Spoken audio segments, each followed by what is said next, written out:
Gonna give it a few more, just one more minute to let people trickle in. I keep seeing the number of participants go up, which is good.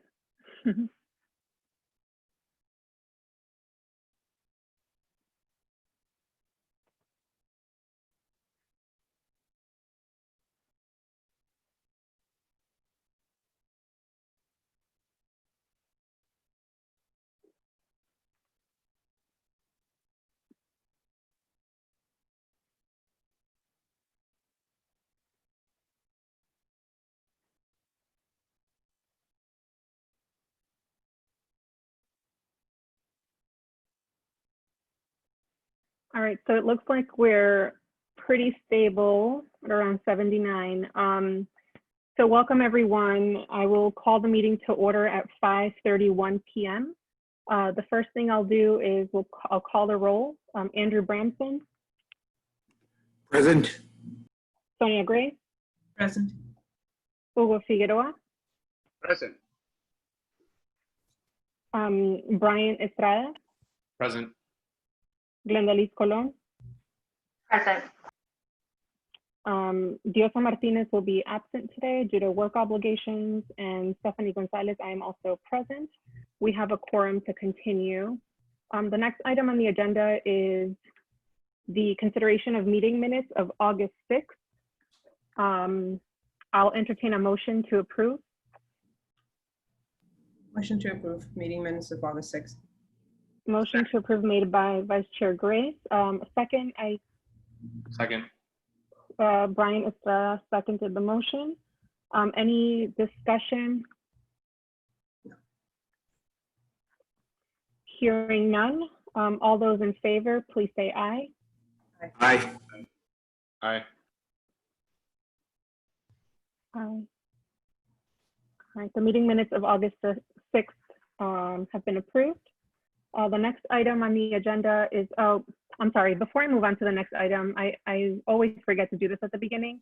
Para las personas que nos están acompañando que necesitan traducción en español, pueden hacer clic abajo a la mano derecha donde dice interpretation, muy similar a la palabra interpretación.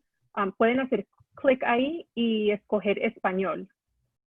I'll turn it over to you, Sonia, to do it in Portuguese. Para quem quiser intérprete em português, basta carregar o botão interpretação em baixo no ecrã e tem intérprete para português. Thank you. The other thing I wanted to do is, without objection, I'd like to make a quick change to the order of the agenda. I'd like to move up the superintendent comment to right after new business, and then have the superintendent do her presentation first, and then we'll take public comments, if that's okay with everybody. All right, thanks everyone. So item 3 is the consideration of personnel actions, including any new appointments, layoffs, rescissions, resignations, recalls, and retirement.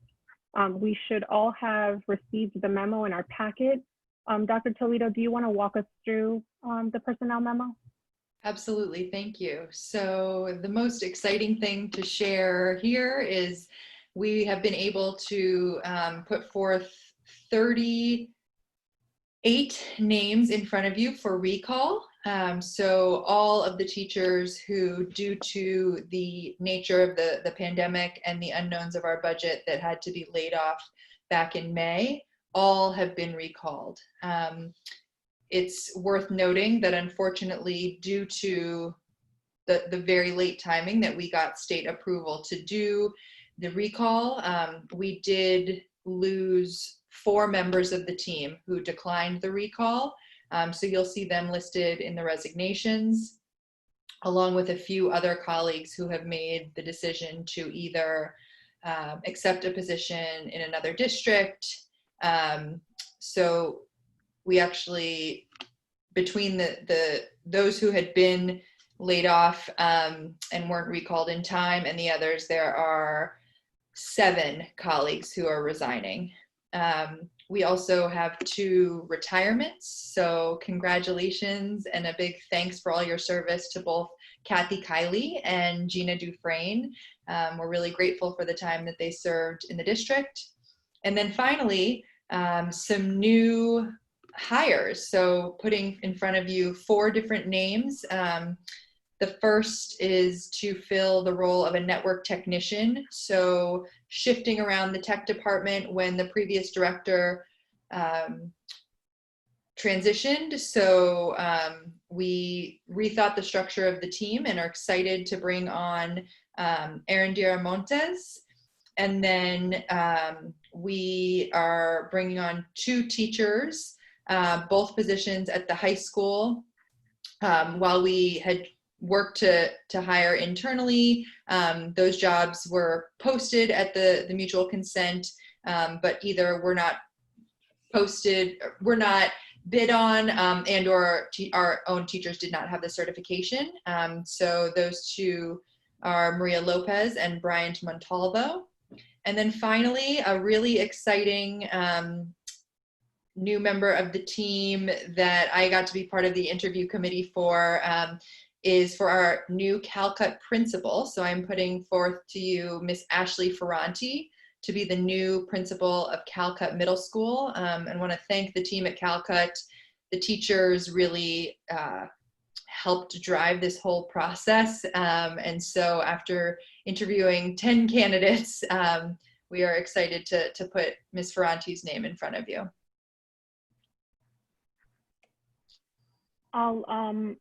Thank you, Dr. Toledo. I'll open it up to any questions from board members. Questions or comments? Bryant, I saw you unmute. Yeah, sorry. So for the first name, it's actually Erin. Can we do a motion first? Oh, sorry. Let's have a motion. Oh, yes. I'm sorry. Thank you for flagging that. So I'll first entertain a motion to approve the personnel memo as presented by Dr. Toledo. So moved. Second. Moved by Brian Estrada, seconded by Vice Chair Grace. Now we're open for discussion. Thank you, Sonia. Brian. Yes, sorry. There's a spelling mistake in the first person's name. It's Erendira, so the R is supposed to be a D. Thank you so much. Welcome. Thank you, Brian. Any other comments? Andrew Branson. Thank you. Can you just walk through what changed here from the conversations with the state that's allowing us to do the recalls? Sure, absolutely. So the conversations were ongoing, and I do want to thank not only the full board, but everyone in the community, and just my incredible gratitude. There was advocacy from every direction to the state for how we truly needed these teachers to open up in any form and have school this year. And so we worked with both the commissioner's team and the governor's team to show the need. And they were able to partner with us, even though we still do not have a budget. They gave us the go ahead, even until we have the budget, to make sure that we had the staff in place to start the school year. We will still need to hire some nurses. Unfortunately, 2 of our nurses in that wait time found other roles. And so there's obviously a critical need during the pandemic to be fully staffed with our nurses. Can you also speak to the other teachers who are not? So what is that? How big a burden is that looking for teachers now? 2 of them are from Raices, and luckily from other schools, but can you speak to that? These vacancies you have beginning of the school year? Sure, absolutely. So during the mutual consent, the job fair, we were able to fill almost every classroom teaching position. And so the vacancies that remain are not necessarily the role of the person who resigned. It's just things move around. But some of those vacancies, for example, a reading specialist would not have a classroom of students. So while of course we want to get that role rehired and have a new member of the team, it would not impact our ability to start on day one and ensure that students had a teacher in front of them.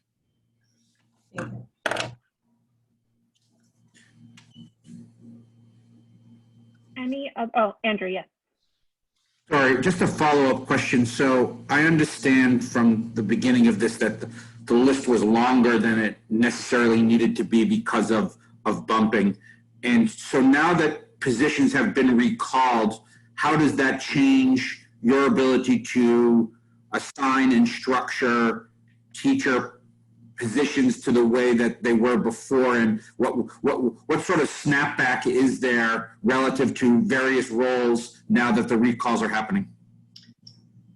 Great question. And we know the full impact at this point because we actually were able to hold the job fair just yesterday. So the recalls happened, feels like every day is a year at this point with how much happens. But just at the end of last week, we had that green light and the team and collaboration across the district team and the union team worked to ensure that we could have that job fair as quickly as possible, so that in these first 2 weeks where teachers are back, because teachers started on Tuesday, in what we're calling our preseason, the 8 days where teachers are with us before students, we obviously wanted them doing the planning and the preparation for the role they would be in. So as of yesterday, anyone who was going to be moving roles is now in the official role that they will be in for school year 2021. Thank you. Dr. Toledo, I'm having trouble opening the document with Ashley Ferrante's I imagine it's information about her. Yes. And so wondering if you could spend some time just talking to us about the process for hiring the principal who was involved, and also just a little bit about her, just because I can't access it. I apologize for that. I will try to check the settings. That's okay. On that as soon as. That's okay. It may just be on my end. So Ms. Ferranti, and I believe she's streaming in, she is a Rhode Islander, but currently working in Massachusetts. She has a great deal of experience, both as a teacher and as a school leader supporting multilingual learners.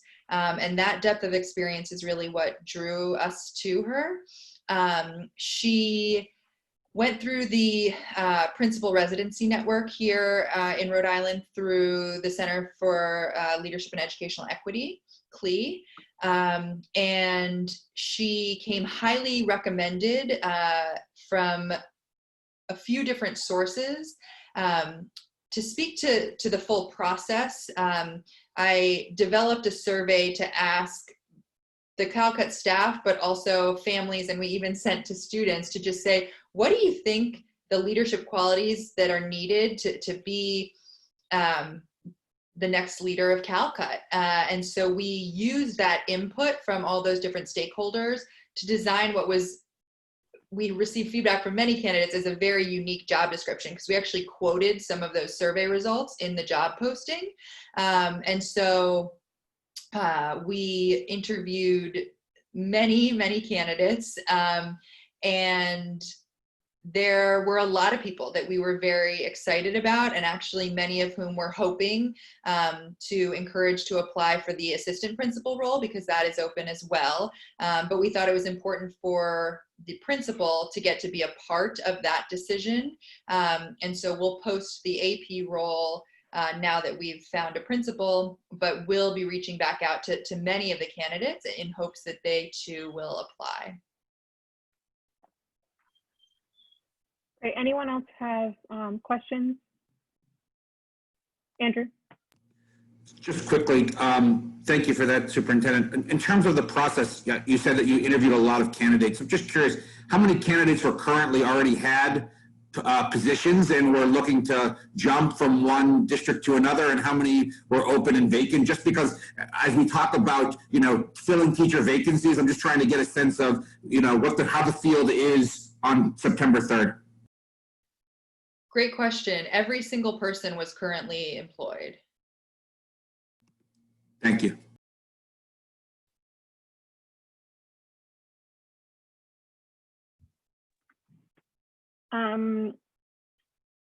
On that note, in terms of teacher vacancies, what does that look like for us now? How many vacancies do we have across the district?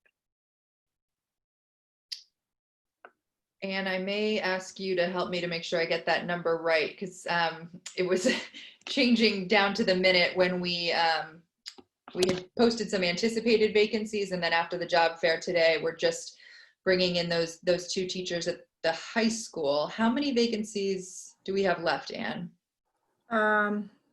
About 5 that are actual classroom vacancies, but then we have the nursing and we have the school psychologist postings vacant as well. So 2 school psychologists yeah. at this point. Yeah. And 3 nurses and about 5 teaching positions. Okay, and I imagine that we're actively trying to fill those roles. In the event that we don't fill those roles before September 14th as the current starting date, are we relying on subs? What does the sub pool look like for virtual learning? Just wondering about that process. Great questions. Thankfully, we still have our Warrior Fellows program in place.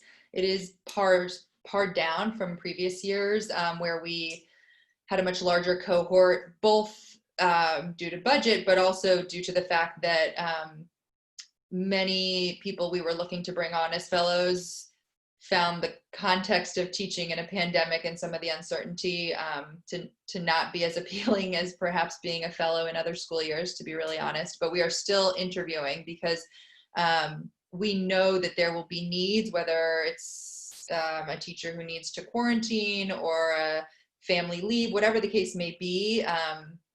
Nationally, I think we're all acknowledging that subs will be more important than ever. And so the Warrior Fellows program has been so successful in the district that we are trying to build that out as much as possible to have those consistent members of our team to do that type of coverage when needed.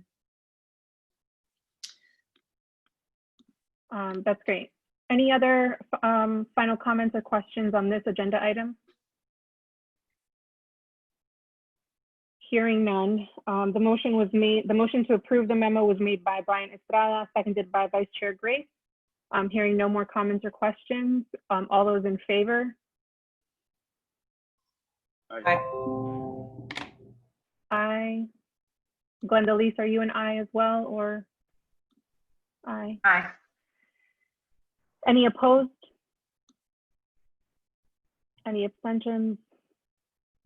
All right, so the personal memo has been approved by the board.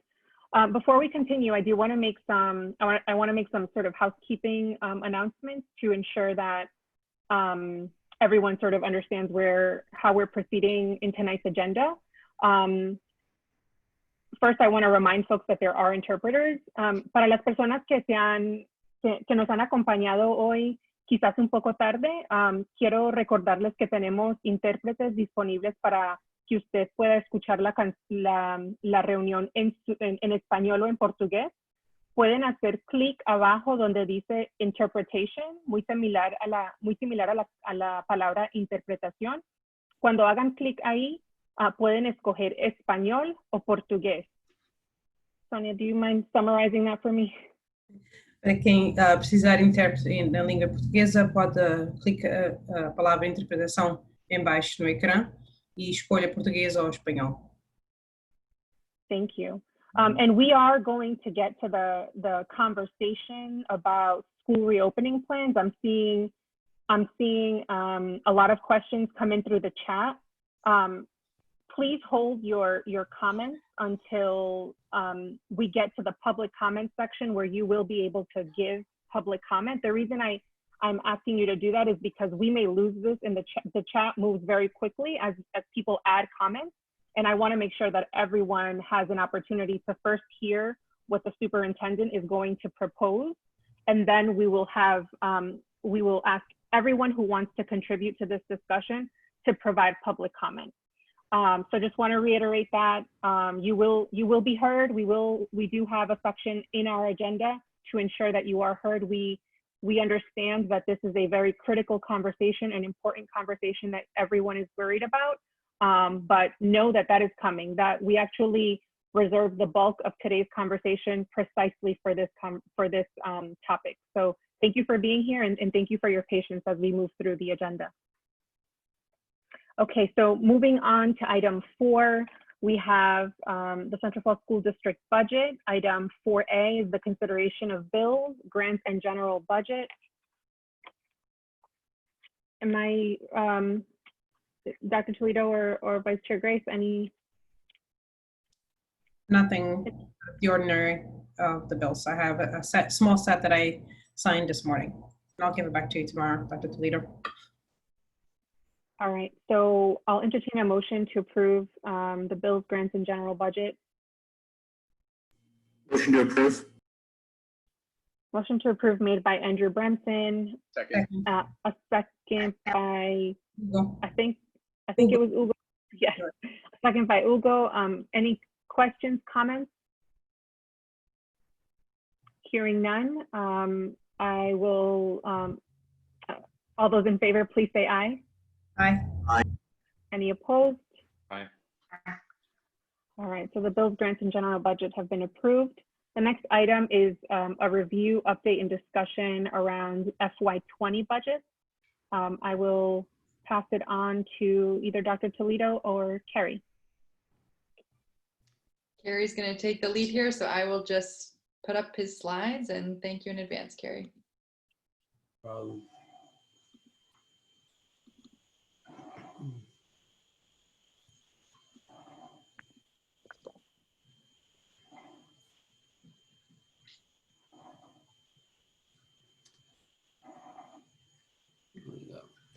Well, thank you everyone for taking your time out to come to the board meeting. And this would be very brief, given that there hasn't really been, as Dr. Toledo said, a change in terms of the actual school budget. We're still waiting on the fiscal committee in the House to provide, I guess, each district, not just Central Falls, with a budget. What the good news that we actually do have, excuse me one second.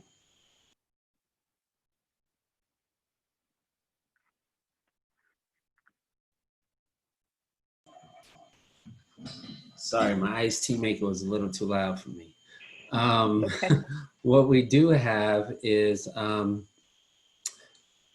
full reappropriation at the 91.7% for our budget. So over the last 2 months, we have been, we had to pay back RIDE about $500,000. And that's because when they issued the COVID money last year, it was supposed to be in lieu of what we get every month for our state aid, but they gave us our state aid in full.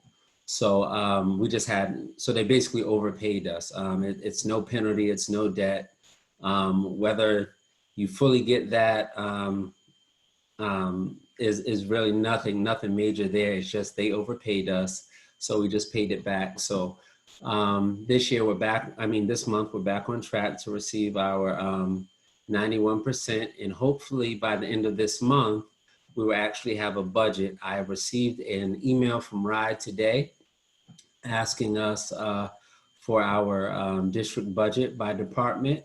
And so that is giving me hope that they are actually preparing our budget for FY21.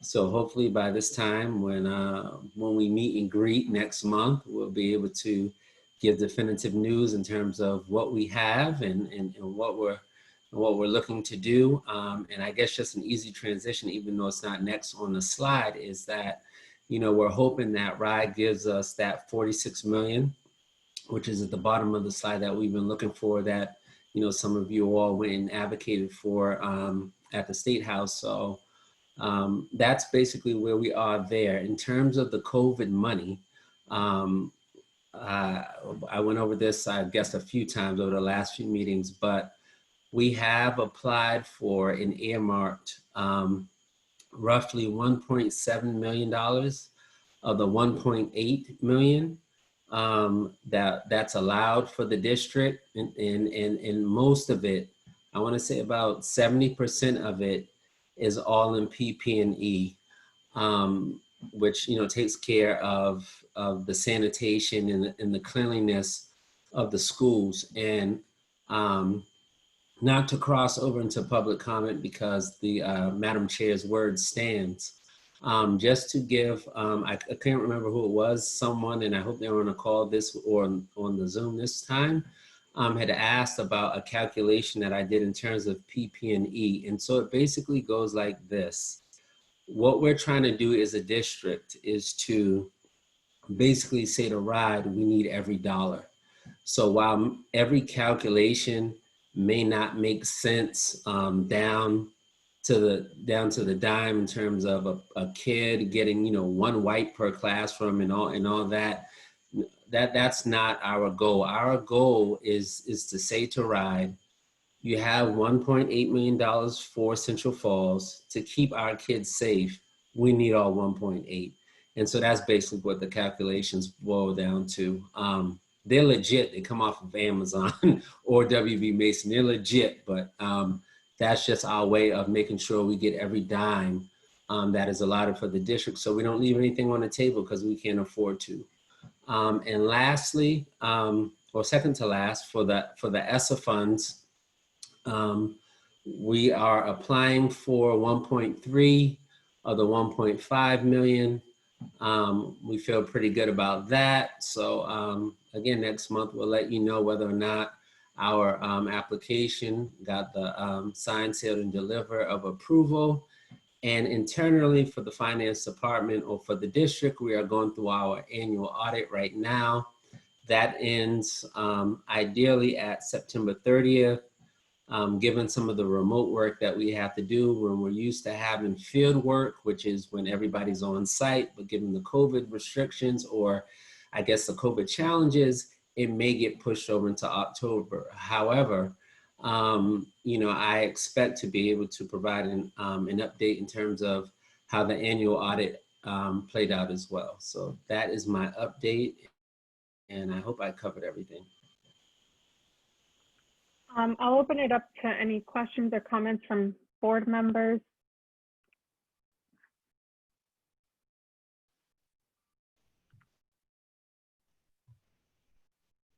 Ugo, did you want to ask a question? Yes.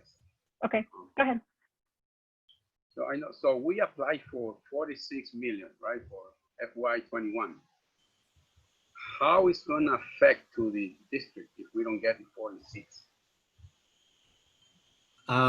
So we just to be clear, we did not apply for 46 million. The difference between the CARES Act money is that that's money on the table that we can apply for. The 46 million was our advocacy to RIDE of what we needed or are in need of still. If we do not get it, I've kicked a couple of scenarios around with the superintendent of how to be able to move the operations along for the year, even though there may be lasting repercussions. But I don't see that those challenges actually hit FY21 as much as they do FY22. But I guess also if we don't get it, we'll be back at the table talking with you as well as the rest of the board and the parents and the community to go back to RIDE one more time to make it a success, because we need what we need. Good, thank you. I like that response, Carrie. We need what we need. Anyone else have questions?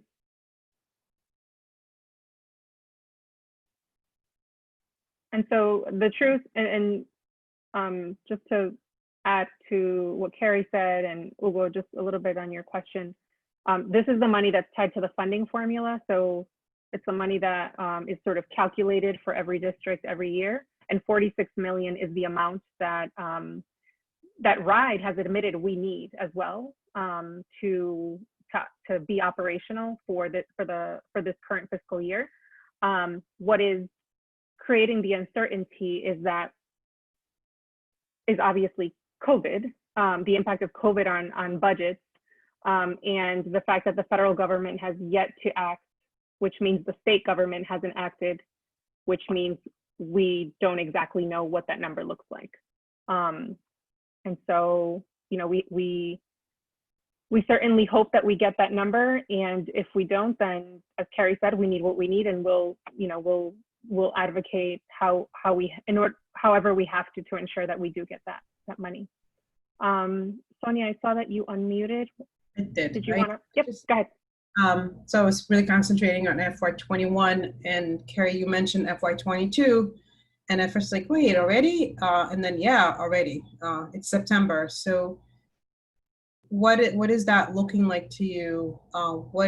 Given that we don't even have a 21 yet, do you hear anything about what that is going to, what planning or information is going to look like over the next couple months to ride into the state? And what should we be preparing, or do we wait for 21 before we understand what 22 is going to look like?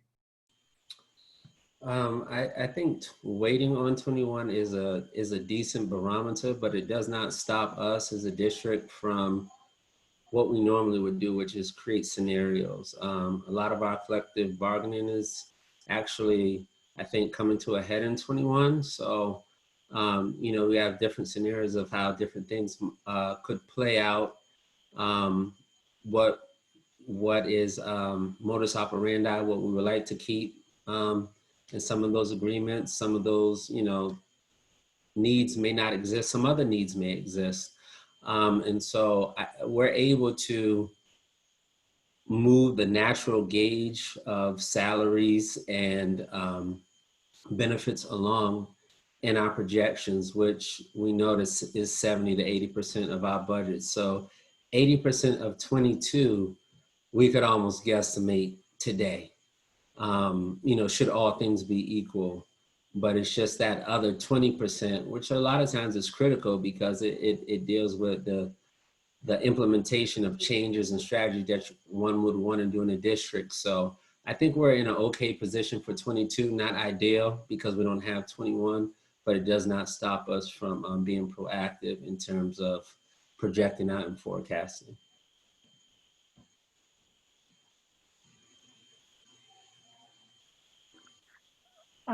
One final call for questions or comments. All right, so moving on to the next agenda item. So Carrie, are you good with you've covered fiscal year 21 as well? Yes, ma'am. So, okay. All right, so moving on to new business, homeschool applications. I'll turn it over to you, Dr. Toledo.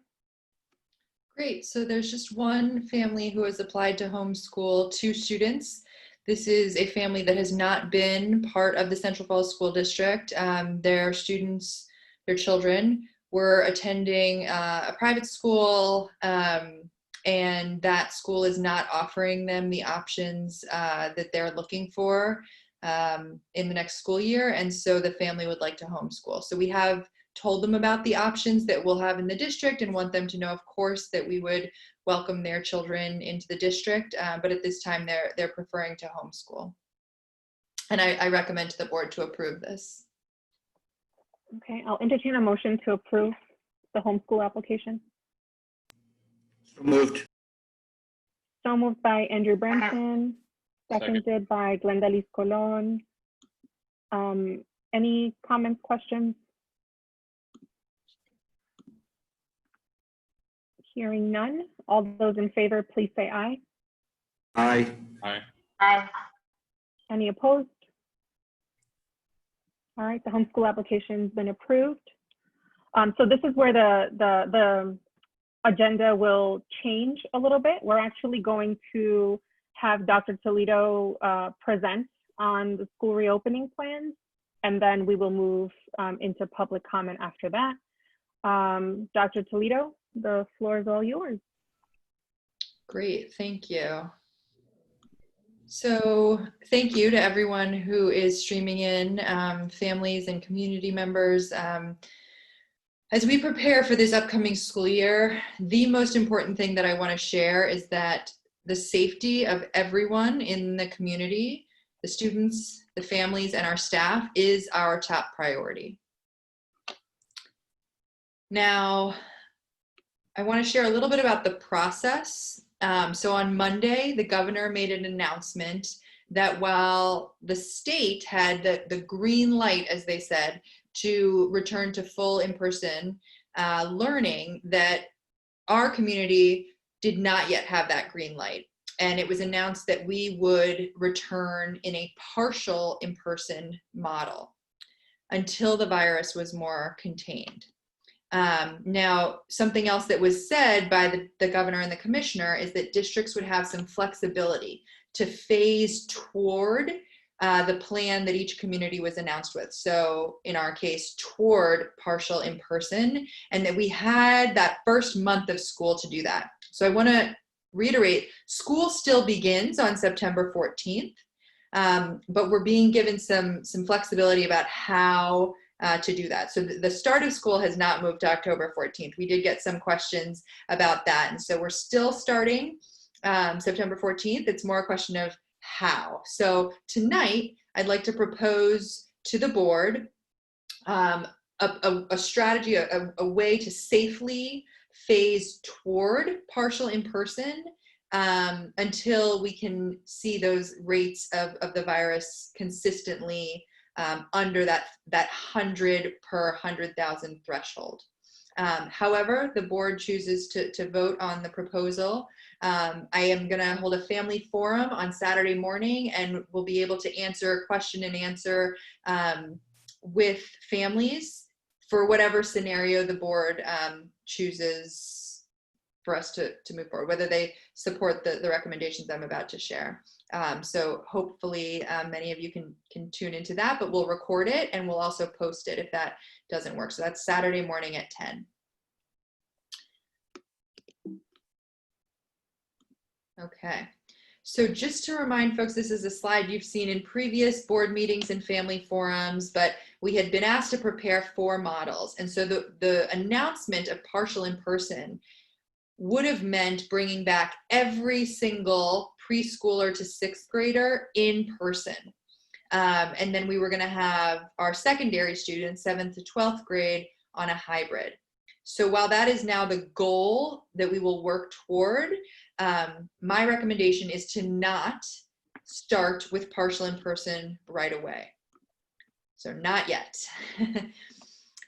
Instead, my proposal is to ensure student safety when we open, that every classroom would have 15 students or less.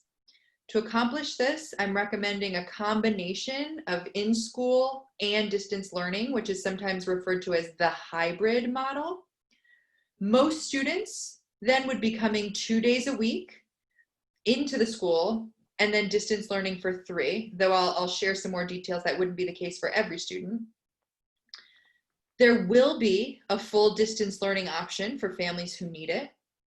And then we'll monitor the virus until we see that consistent rate of being below the 100 cases per 100,000.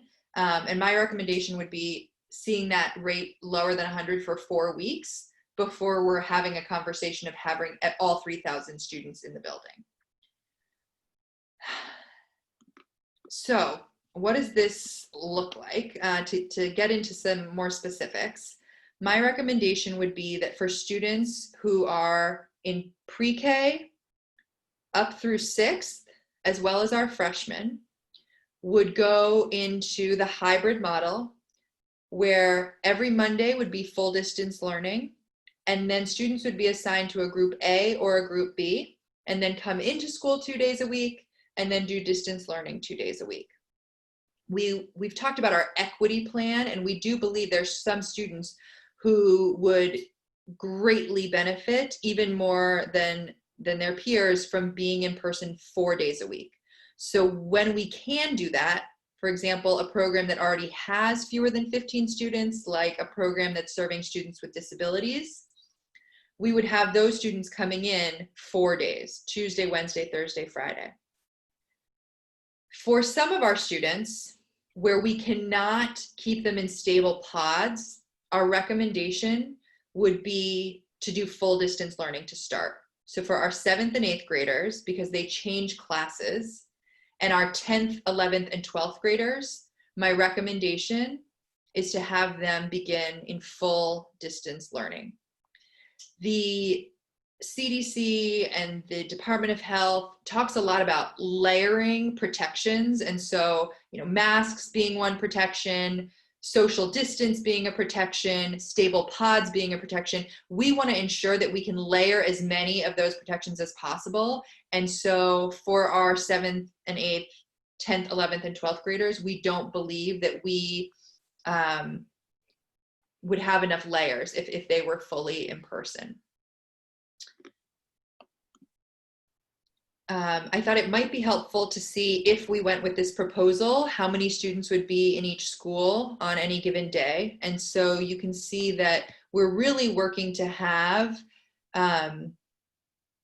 no more than 200. There's a few times where we went just over that 200 threshold, but really believe in order to have as much social distancing as possible in stable pods, that we should start in this way, so that as we are trying out these protocols and doing school in this socially distant format for the first time, that we can ensure the safety of the students coming in the building and then gradually bring in more students over time.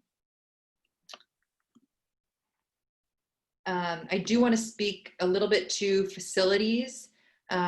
We just today had a team that comprised members of the National Guard and the Department of Health come and walk all 6 of our buildings. So our Director of Operations, Rory Marty, along with each building principal and the union representative, so to have a teacher on those walkthroughs as well, went through each of the 6 buildings. They provide us a checklist at the end saying that we are either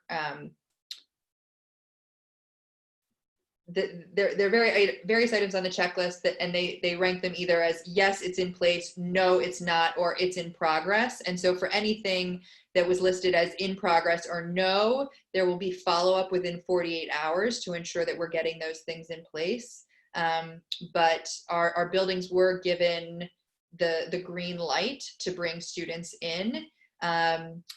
The first thing I want to note that is not even related to COVID, but all 6 buildings have had major security upgrades over the summer. And so any family who comes by right away in the entry of each of our buildings, you'll see those security upgrades.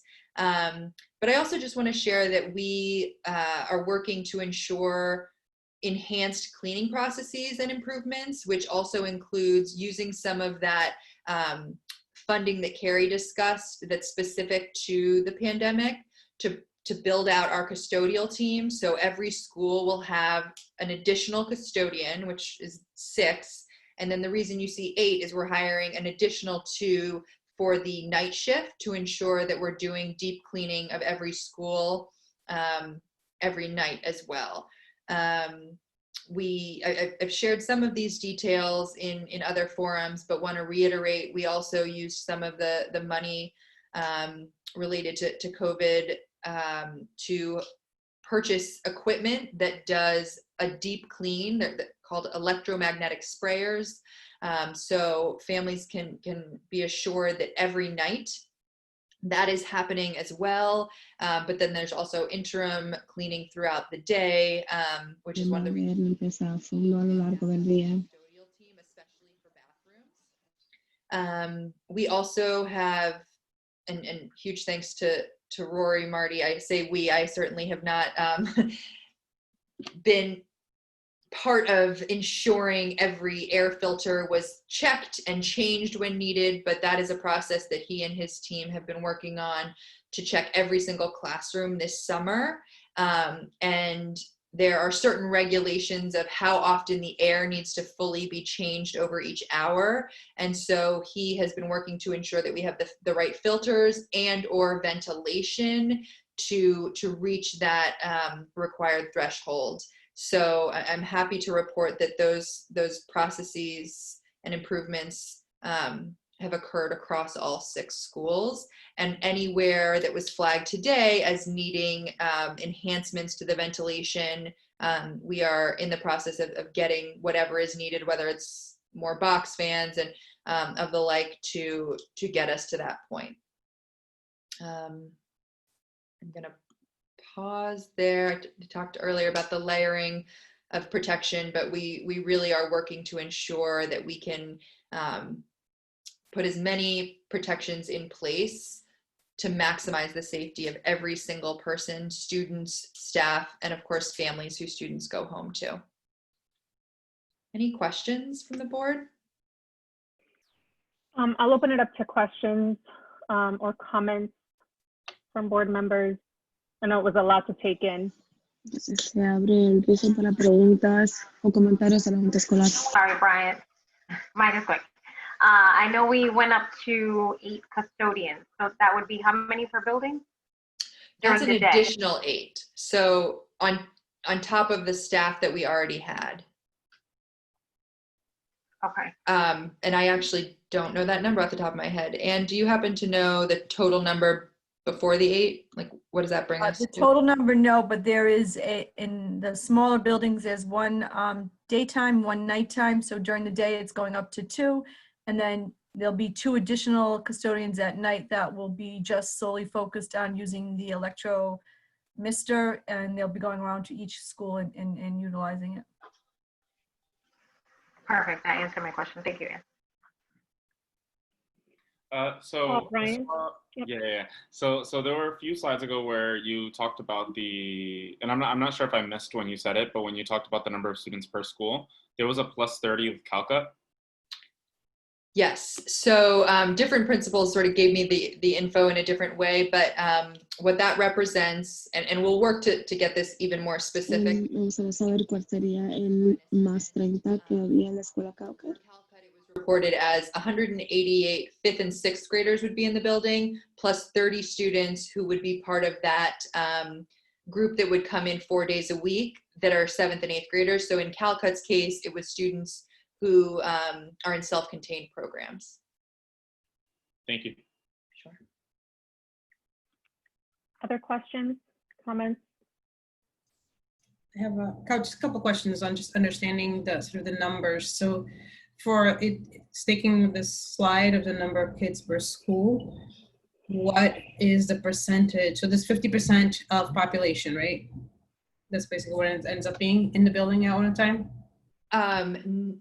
At the younger grades, yes. And then at secondary, it would be even smaller percentage. So the high school, it's about 25%. So very slightly in the upper grades. But the square footage of each building is very different. So do we understand how much actual space students would be and what it would look like? Okay. I think I'm understanding. So the space in a classroom, I wouldn't say is changing drastically. There will be plenty of classrooms that won't be in use. So we would still, most classrooms would still have 15 is the average class size in this model. It's not that we would then take just the freshmen at the high school and spread them across every single classroom. Am I understanding the question correctly? I guess so. I mean, so to reduce the numbers was not only about the social distancing within the classroom, but also ensuring that we are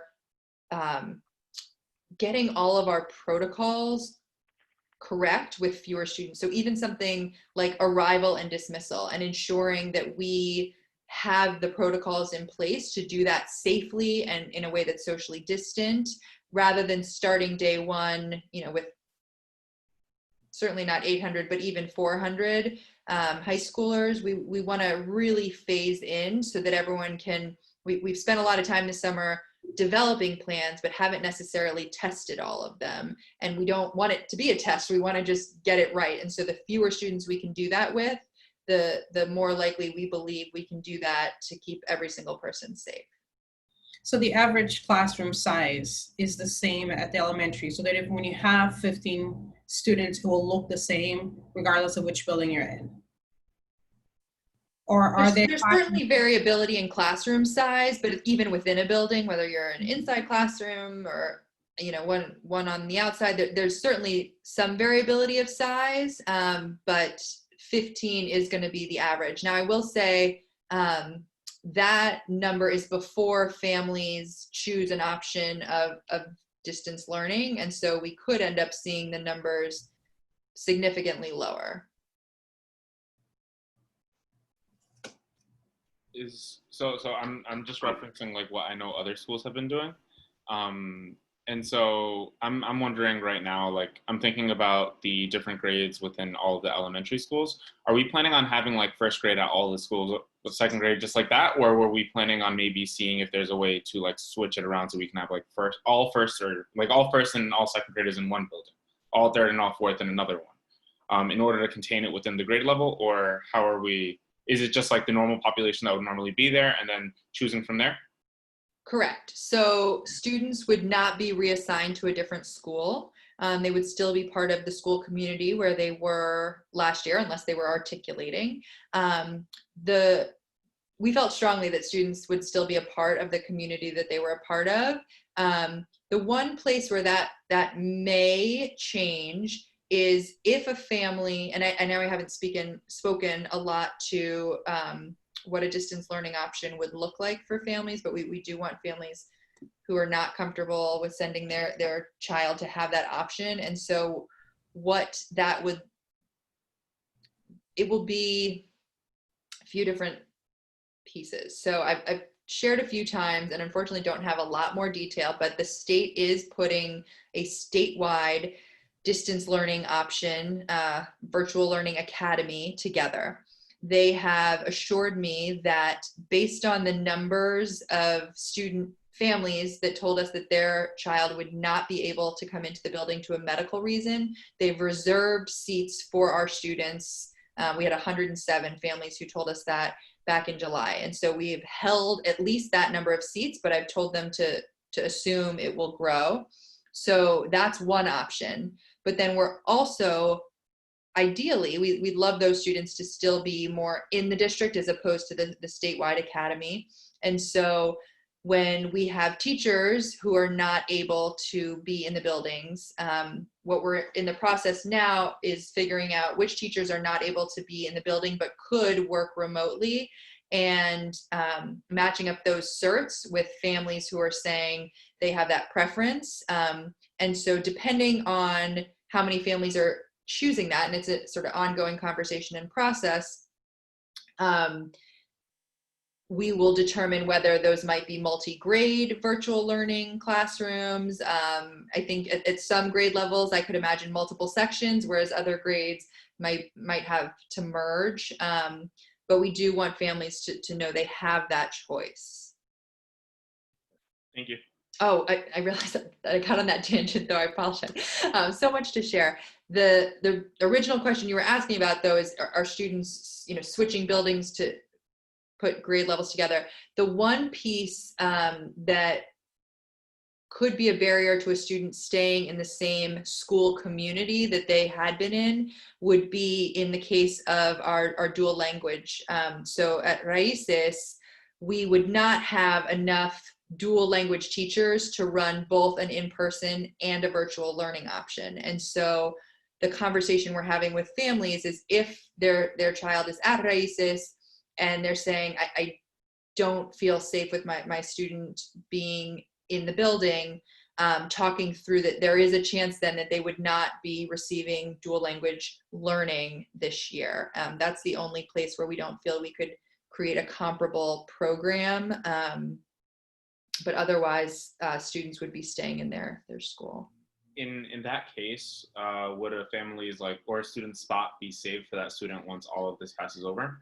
Or Yeah, will that be Principal Limer and I are really committed to that being the case. So you would not be giving up your seat at Raíces, but rather making that choice for this year. And then we would need to instructionally figure out what does that mean in a year when you haven't had the dual language instruction. But no, you would not be giving up your seat permanently.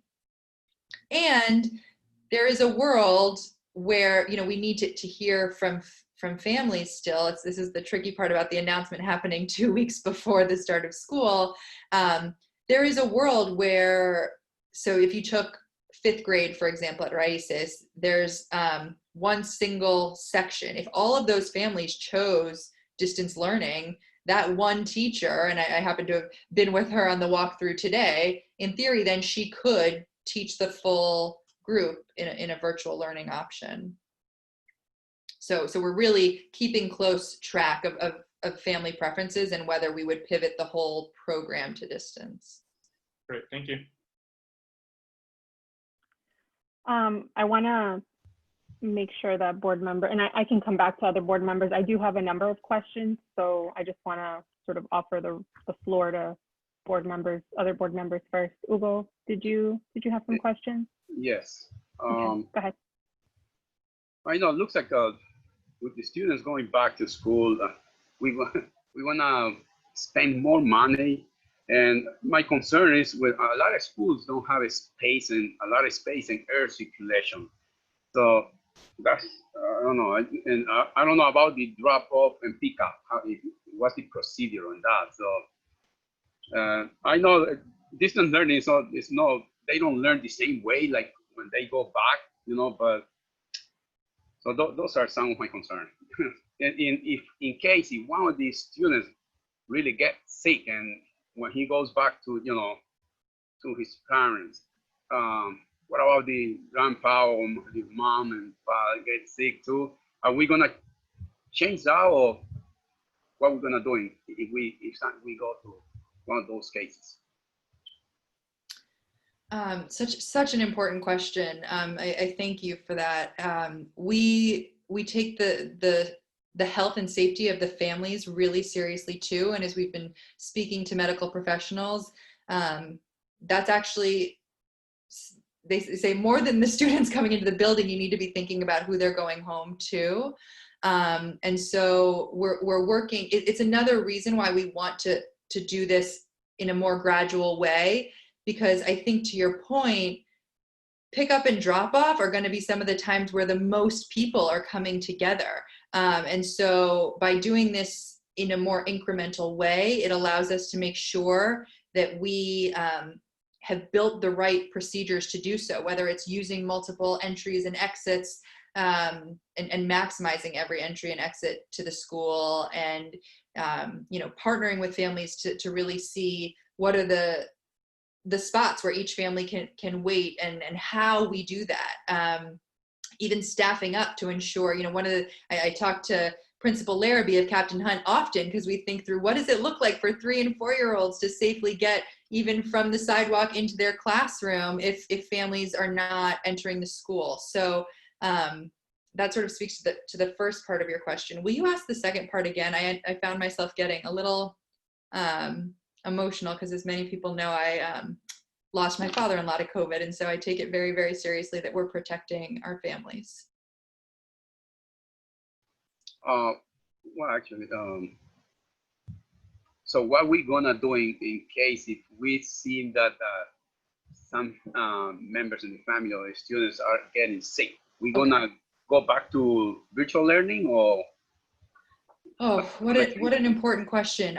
Yeah, so there's, I think, some things we do immediately, but also bigger discussions that need to be had. So we actually were working through a situation like this today with a teacher. So before students have even come, we had a family reach out proactively to the teacher and say, I'm COVID positive. And so what does that mean for my child? And so if someone is COVID positive and then therefore the student is a close contact, we would make sure they start with distance learning and would not be coming into school. Similarly, we have many processes in place to ensure that anyone who is even a probable case, if they're showing symptoms, the Department of Health has walked us through really clear steps of even a presumed positive COVID case, of how we need, who around that person we would need to quarantine.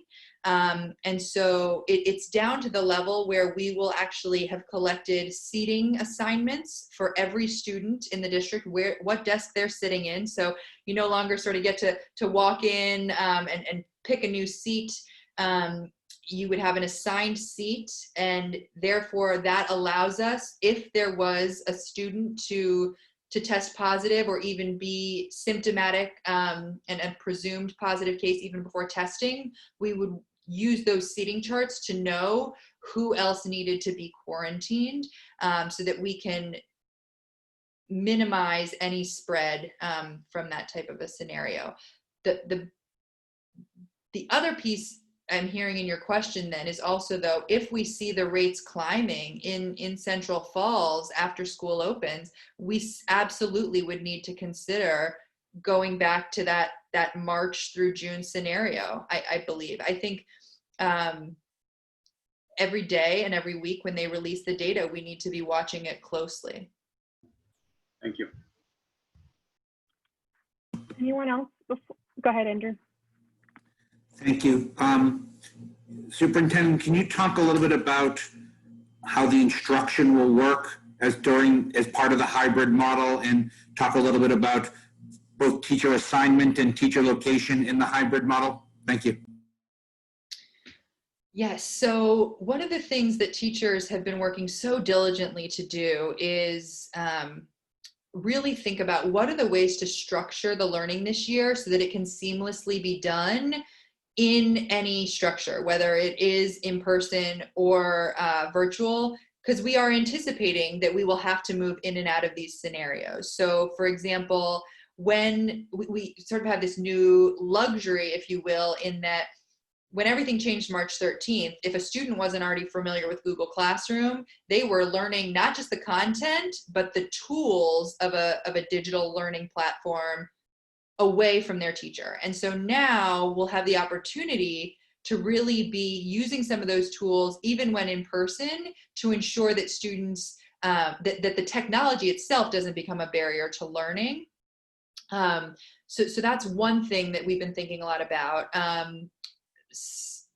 Also during these weeks of preseason, some of the work that teachers are doing are thinking through in professional learning communities, working together to figure out what are the best strategies that we learned from the spring, and what is the research telling us. The Annenberg Institute put out a lot of really powerful research about best practices for us to be able to pull from, and they're actually planning some professional learning series. So we are simultaneously, as we're thinking about, of course, safety and health first and foremost, also what are the best instructional approaches. As we know, we're not only going to be in this unique instructional context, but also needing to do gap closing from whatever learning was not optimized in the spring. I don't think I hit every part of your question, though.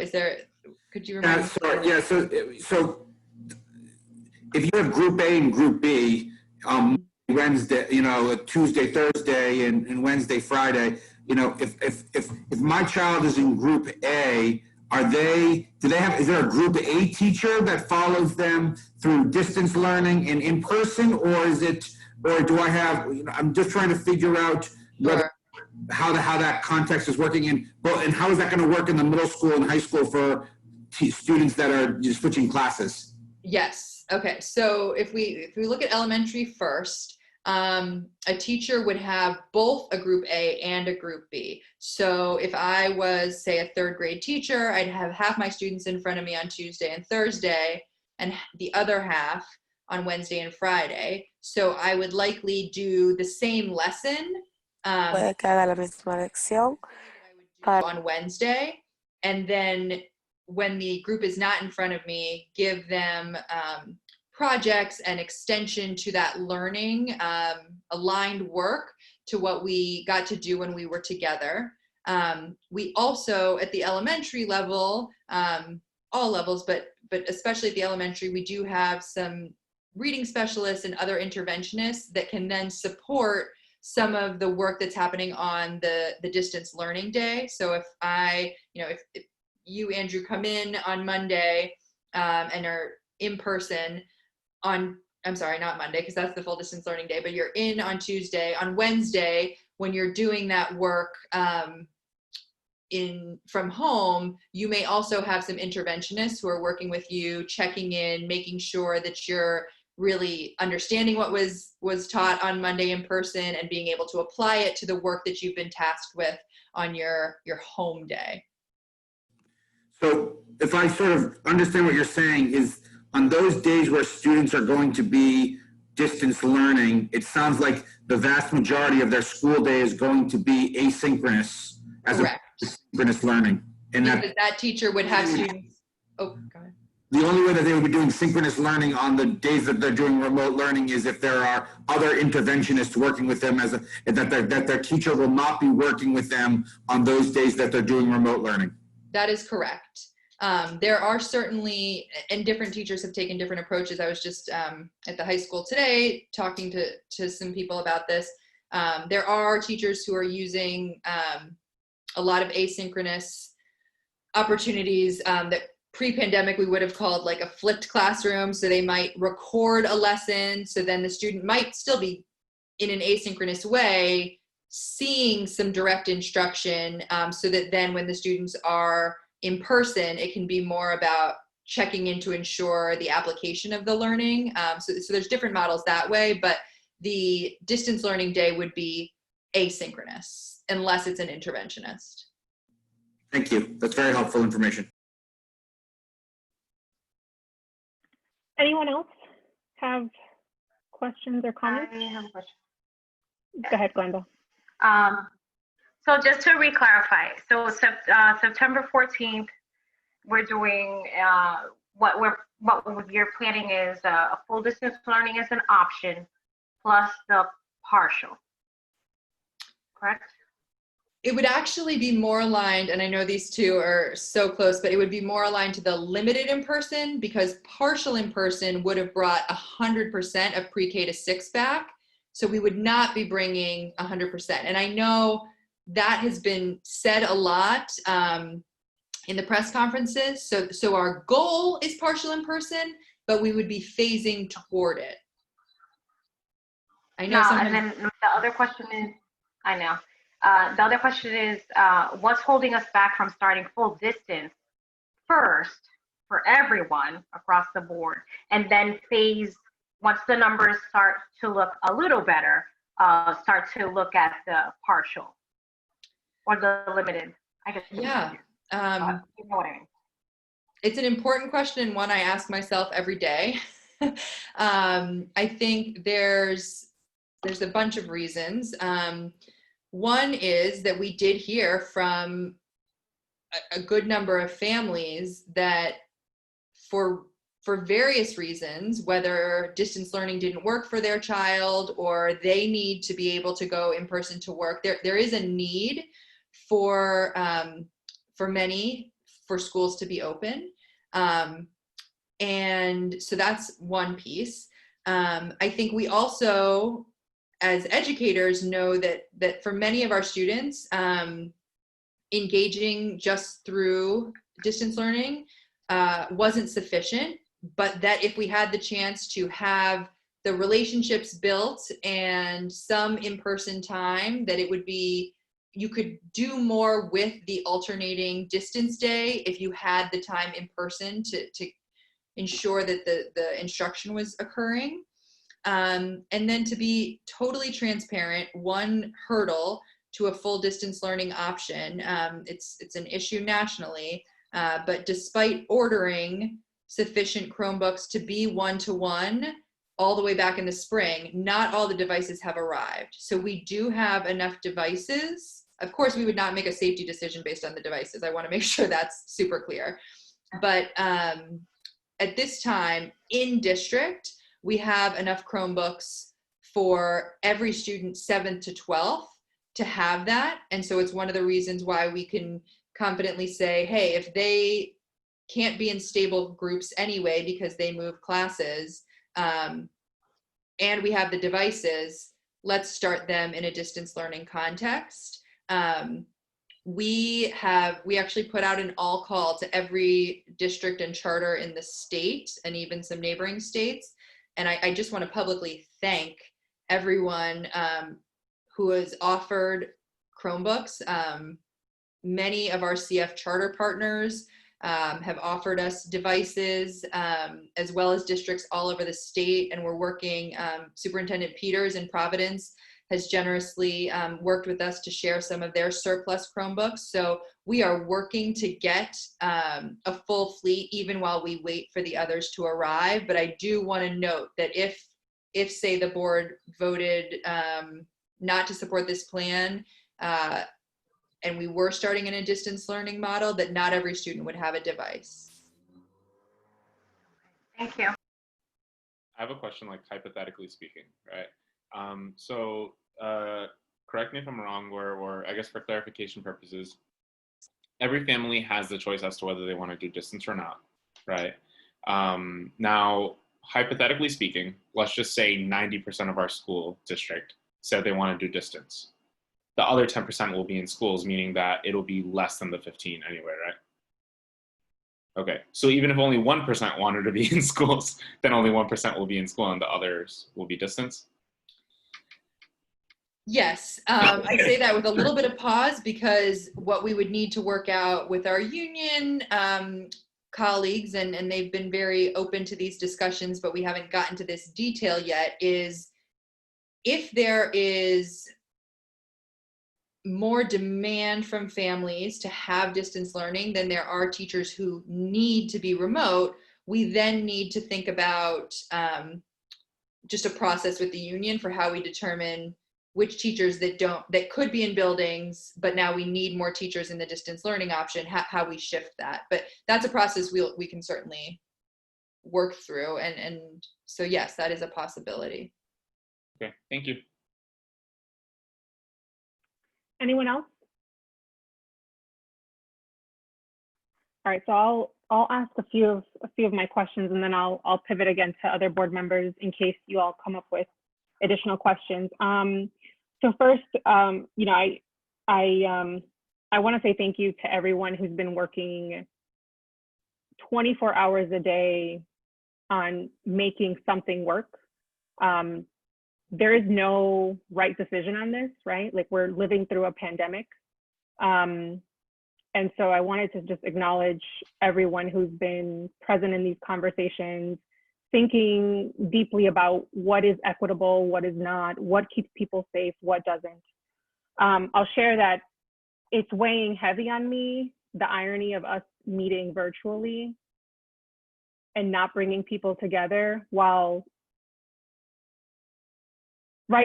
considering a proposal that brings hundreds of kids together and a few dozen teachers together. And that's just the reality of the conversation that we're currently having. And I know that the governor has differentiated and sort of made a distinction for why, you know, it's safe to congregate in school versus a public meeting. But, you know, I'll end that there. My specific questions about the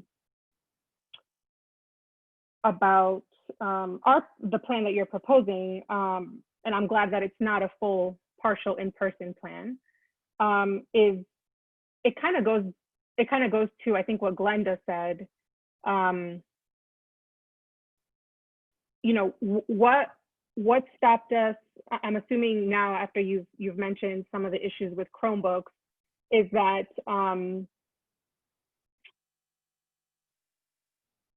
one of the reasons why we are starting with 15 students per classroom is because students in classrooms means less Chromebooks that need to be home for distance learning. So like that's a consideration.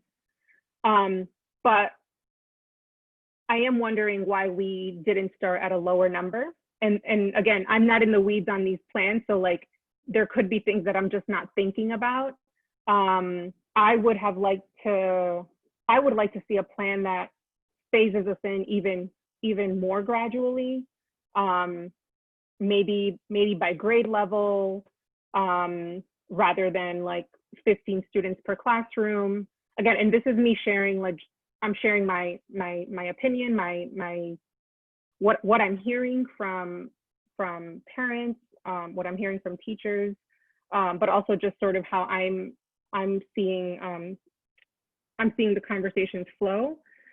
Do you have any comments on that? Like any reason why we can't phase it back even a little bit more? We could. It's really, I'm so grateful for all the questions tonight from the board and look forward to public comment, because I think that will help us continue to iterate. And I know September 14th is coming quickly and we want to have firm plans, but I am very open to bringing that feedback into this plan. So in the same, what I'm sort of hearing is maybe it's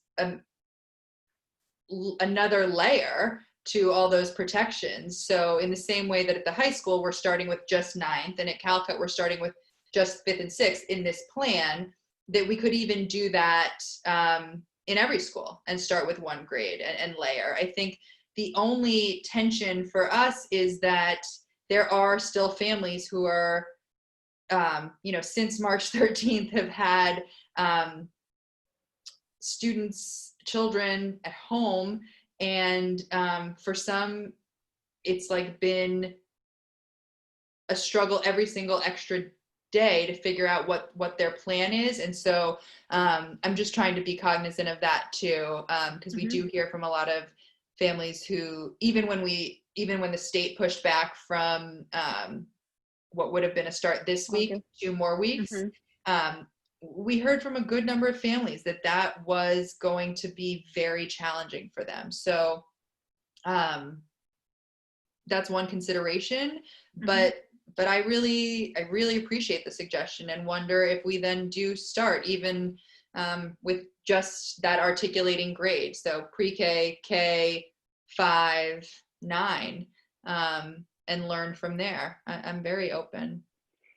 Yeah, I mean, I think you're right, and I appreciate you bringing up the fact that like part of the equity conversation is acknowledging that our families' lived experiences also drive the decision we make, because right, like capitalism, makes it so that like schools are more than just a place where kids learn. It's what allows parents to go to work, right? And that's just, I mean, like it or not, it's just sort of the system that we're working within. So I acknowledge that. I think it's important that be considered as well. I guess it's hard for me, and I know that we were surveying families, right? I know that we were calling families, and I'm so proud that like this district took it upon themselves to like call families and not simply send out a survey. And I know that we weren't able to reach everyone. But do we think, based on what we do have, that we will even be able to get to this capacity within each school? Right, like the numbers based on what we've received, the responses should be indicative of some sort of trend, right?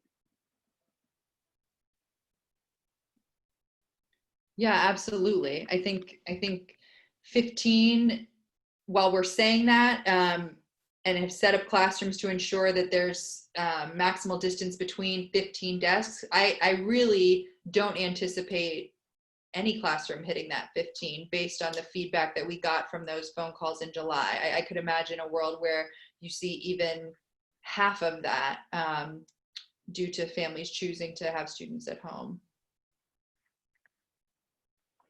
Sorry, I'm like looking through my notes to make sure I get everything. For 7th through 12th, so I know that we're starting with them being full distance learning. Now, will parents— Except for 9th. So the Except for 9th, articulated okay. 9th grade, yeah. Yep. Will parents in those grades have options to do in person? Ooh, great question.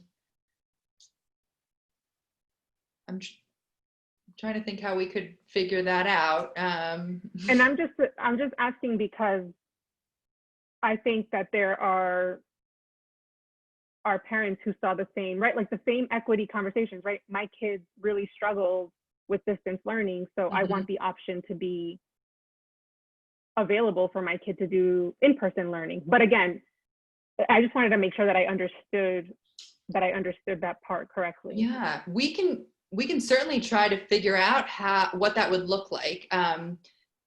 Two things come to mind in terms of both the rationale that we got to this place. One is in working closely with the state, even in partnership with DCYF, the cutoff of when it was okay for students to be home without a parent was determined statewide to be 7th graders and up. So that was one factor, as well as now we're also old enough to be switching classes and not being in those stable groups. So we would just need to figure out exactly what that looks like. But I could imagine a cohort, a team of 7th graders,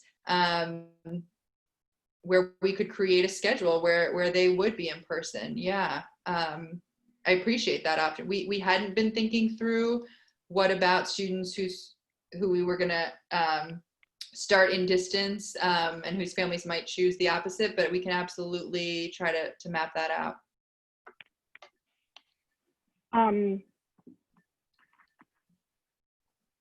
So the other thing, like sort of stepping back, sort of big picture a little bit more, we're at September 3rd. This plan is supposed to be implemented by September 14th. You know, as I think about all the things that we're still sort of trying to get together, trying to work out, I worry about the timeline for getting those things ready and to effectively communicate with families. Right? There is so much confusion out there. Even throughout the presentation, like I think sort of the questions that I'm seeing come in, like it's not entirely clear what it is. And maybe this conversation is making people even more confused, right? But I'm worried about the timeline of making this happen, and just wanted to get a sense from you, like what how you feel about our ability to like start school on September 14th, even with this current plan as proposed. Such a great question. And I do want to note that we have built in Monday the 14th and Tuesday the 15th to be days where we are actually working with families. Some might call it a transition 2 days or a family orientation, but we really want the opportunity for each family, one member of the family and the student, to be meeting with the student's primary teacher. It's going to look a little different at secondary. You wouldn't necessarily meet every teacher, but to establish that relationship, knowing that we may be going in and out of distance learning depending on the virus, and starting that relationship. One of the things that was actually a real silver lining that came out of the spring was stronger relationships with families. We got so much feedback from families that they felt like they were more connected to teachers in the spring than they had been in the past. And so we're really trying to learn from that. And how do we ensure that we take that with us for, into the future? So I think there's many things I'm thinking about to your point. Depending on whatever you guys decide, however you vote tonight, I have a letter teed up, ready to send to families tomorrow if you were to approve this plan. So that would be one thing. We've started working with a new family messaging platform. The company is called Kinvolved, so like kin, family, involved, Kinvolved. And the app is called Kinvo. Families do not need the app, but it sets our ability to communicate with families direct to a text message, but it's a two-way messaging. So whereas a Sky Alert would just be received, families can write back to these Kinvo messages. So we'd want to blast out the plan to all families, then also have the opportunity Saturday morning. We know there's not a day to waste, and so have the family forum Saturday morning. All of our school secretaries and homeschool liaisons, huge thanks to them since the plan was announced, even preparing. Even though you, as the board, have not approved this plan yet, we have been assigning students to Group A and Group B with a goal of being able to tell every family tomorrow whether their student would be a Tuesday, Thursday Group A or a Wednesday, Friday Group B. So there would be messaging from the district, messaging from the school, as well as messaging from the teacher, and then those individual appointments on the 14th and 15th. So we too are very worried about the communications piece and are trying to build in as many opportunities to share the messages as we can. Okay. Thank you. I'm glad that you're thinking about the communication piece, because I think it's definitely critical. And then I have one last question, and it's about school buildings. Like I know you talked a little bit about the walkthrough and the things that still need to happen on RIDE's end or on that team's end to inform you of how to prepare the buildings. This is something, I mean, do you feel comfortable and confident with the process that has been taking place to get our buildings up and running? I do. I really do. We were fortunate, I didn't even get to mention this, I apologize. The Department of Health and National Guard walkthroughs that are happening in every building, every school building in the state this week. We were fortunate that actually they chose Central Falls as the place to train all the people who were doing those walkthroughs. And so last week on Friday, Dr. Bromage, who is a professor that specializes in air transmission of virus, he actually came and was training all of the people who would do the walkthroughs and used Calcut and the high school. So actually, interestingly, they spent 4 times as long on Friday going through all the classrooms and gave us a lot more information, and we're pulling filters out and making sure they were cleaned. So we were fortunate that we got even a more thorough walkthrough, I would say, than most, because certainly the ones that happened today were much more rapid. But because Rory and I had been on those other walkthroughs, we're able to, with confidence, sort of know what they were looking for and know that we had been putting those same steps, whether it's a higher quality filter or an additional box fan, in place. So there are still a few rooms where we need to make sure that we add the box fan, ensure the ventilation, but we are in good shape, better shape than I had anticipated, to be quite honest. And so big thanks to Rory and his team for anticipating some of those needs, because at this point you can't even get some of the filters that are required, but thankfully we ordered early. Okay, great, thank you. So if no other board members, well, I'll turn it over to other board members who might have any other follow-up questions. I'm not hearing or seeing any. So we're not going to vote on a proposal. Yeah? Just one quick question, follow up to what you were asking.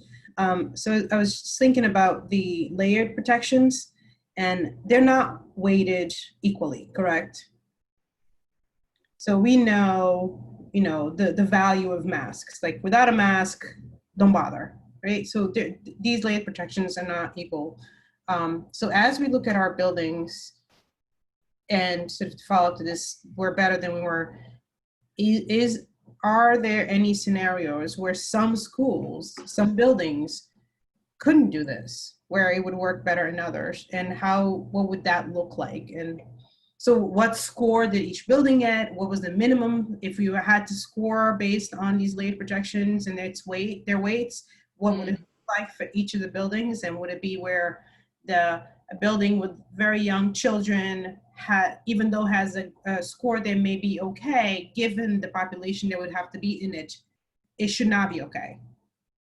Like, Great question. If they are keeping scores, they are not releasing them. So the form that we got at the end had the yes, no in progress for each item, but did not have a score. Otherwise, I would absolutely have put those forth in front of you. I can find out from that team whether there are scores sort of behind the scenes, but those weren't shared. We were just told all 6 buildings had the green light to welcome students. But that's just one of the 5 you list, right? So air filtration and circulation. Right. That's what they looked at. We're the ones who are establishing the quote unquote score of the 6 foot distancing, the stable pods, reduced number of students, and masks, right? Correct. So if you put it all together, is there a difference or is there a scenario where one of the schools may look good, but given who has to be in it, we would not feel comfortable being in there? That's a great question. I mean, for me, the size of students as you get older, like that, just they're not only larger for social distancing, but then also as students talk and engage, I do think there's often more, I don't know the science behind how much aerosol is released from a teenager versus a 4-year-old, because I know my 4-year-olds can scream. You can probably hear them out the window right now, in fact. So I can circle back to Dr. Bromage. He certainly made himself accessible to ask some of those questions. But I certainly am not thinking about one of our buildings being safer than another. I had another one, I forgot. One thing I heard today for the first time from the commissioner, so I want to learn more about it, but they actually said height does play into it, in that when in the air, the virus rises such that the shorter you are, so like the younger students are less likely to then breathe in the virus. But it was the first time I had heard that. So much is being learned all the time, I guess, about the virus. I have just one more final, if I don't mind. Yep. So data collection. So you said that we would reevaluate after 4 weeks. Are we depending on the data that we get from the Department of Health? Or do we have any plans or ways of tracking what is happening in each building? Because we would know based on absences and word of mouth who's doing what, because the data has been so delayed for all of us. And even though with promises of getting things done quicker, it's just, I don't know how we would do that, and whether we have the capacity and the knowledge and the ability to keep better track of what's happening on the ground than testing or anything else coming from right in the Department of Health. I really appreciate that question. It's a great one, because I think in the same way that with student learning and growth, we look at multiple measures, I think it's wise to be looking at multiple measures when it comes to the virus. And so while we are certainly always following the Department of Health data, to your point, we will certainly be keeping very close tabs on student attendance and what that can tell us, how many students we then have reported as a probable case, and then how many students we would need to quarantine. So we will keep track of that by school and district-wide. And there is certainly a world where we would, if we saw the need to have everyone go virtual, even before any data from the Department of Health was released, if we saw that trend.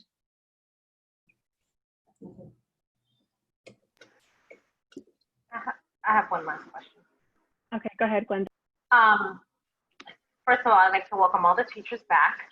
And I guess my question would be for, you know, what is the vibe now that everyone is back? How do they feel about this? Are they comfortable? I kind of want a little feedback as to what you're hearing on our staff end. Yes, welcome back, teachers, indeed. It's been 3 great days of preseason. We were all together Tuesday morning to kick off on September 1st. And there's been a really positive vibe, I would say. I've certainly visited a bunch of teachers who are setting up, socially distant, of course, but I've been around 4 of the 6 schools so far this week to chat with teachers. And I think everyone's excited to be back, certainly has genuine questions and concerns. I don't want to minimize that at all. You're probably seeing some of them come in the chat here, and I'm sure we'll hear in public comment. But overall, I would say I've had more teachers say how good it is to be back and how they can't wait to see their students and appreciate the layers of protection.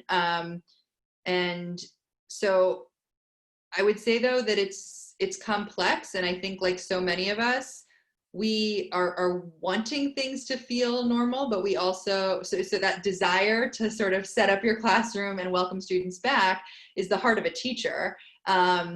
And so I think a lot of people are feeling conflicted of like, oh, it's so good to be in my classroom, and I just want to keep my students and myself safe. So I think it's both. Thank you for sharing that. All right, everyone. Seeing no more questions, what I was saying previously is that this board isn't going to vote prior to hearing from folks who have attended the meeting. So all of you who are here to provide us some feedback, we want to hear from you. And so we're going to move into the next agenda item, which is public comment. And so the first thing I'll say is that if you want to provide public comment, if you could add your name to the chat, just put your name, your first and last name.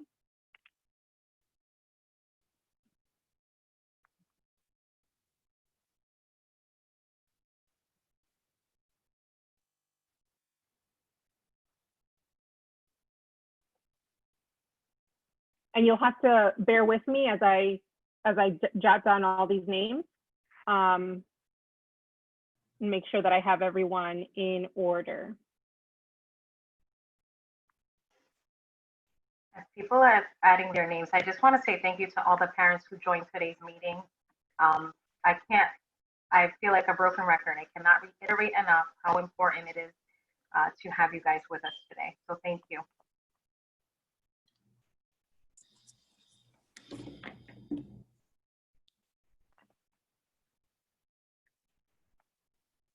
Stephanie, just as an FYI, there were a few people who earlier towards the start of the meeting did want to sign up before anyone else. Yeah, I got their names. Okay. Mm-hmm. So go ahead. I think they resubmitted their name on this list. Yeah, they did. Yep. I have them right up at the top.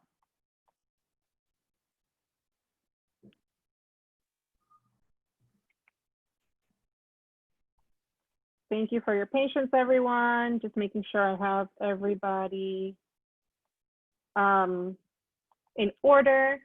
I also want to be clear that public comment is for you all to literally give us a comment. So we won't be going back in an exchange. Like, if you have specific questions, which I did see some specific questions come through, I'm going to direct you all to reach out to the principal of the school that your child attends or is scheduled to attend, whether virtually or distance learning. Did you all hear me say that? Virtually or distance learning? Virtually or in person. And so just wanted to make it clear that we won't be answering every sort of individualized question through public comment, but we do want to hear your thoughts about what you think about this plan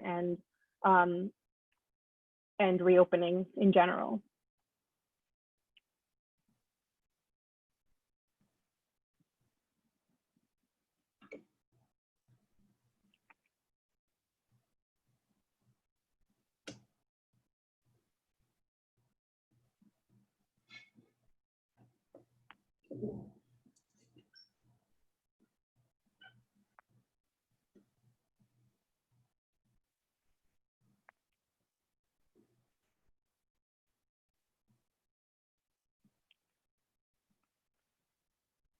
Again, I want to reiterate, if you have specific questions about your child and their medical conditions, those are questions that this board can't answer. But do reach out directly to the principal of the school that your child attends.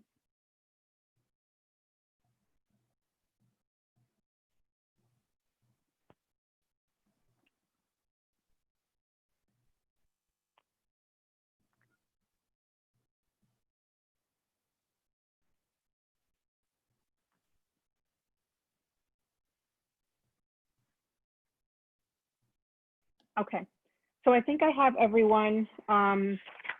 Given the number of people that we have speaking, I do want us to be mindful of everyone behind. So if you're at the beginning of the list, great, but there are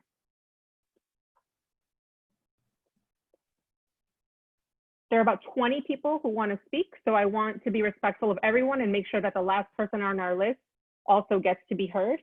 And so if we could limit comments to 2 minutes, around 2 minutes, that would be great. And let me just make sure that no one else has, right. So what I'm going to do, and this was a suggestion by a teacher, I think, is that I will call up who is up and also who is next, so that you're ready to speak once the person in front of you has spoken or ahead of you has spoken. All right, so the first person we have is Rita Paul. If everyone could also give us some time after I call your name, there will be a little bit of a lag while we unmute you, and then you'll be able to speak.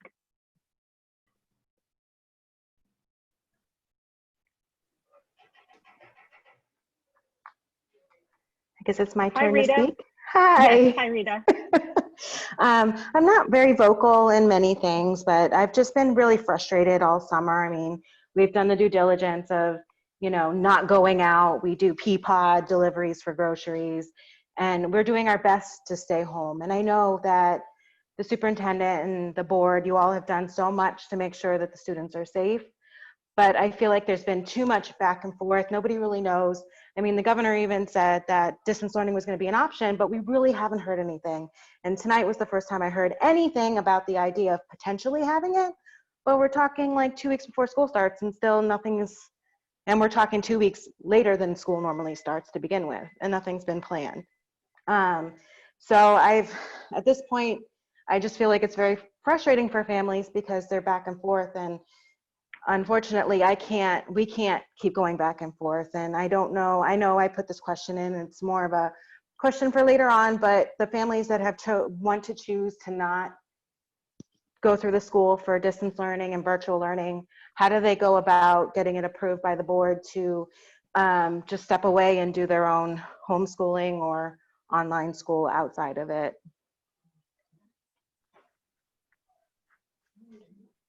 Thank you, Rita.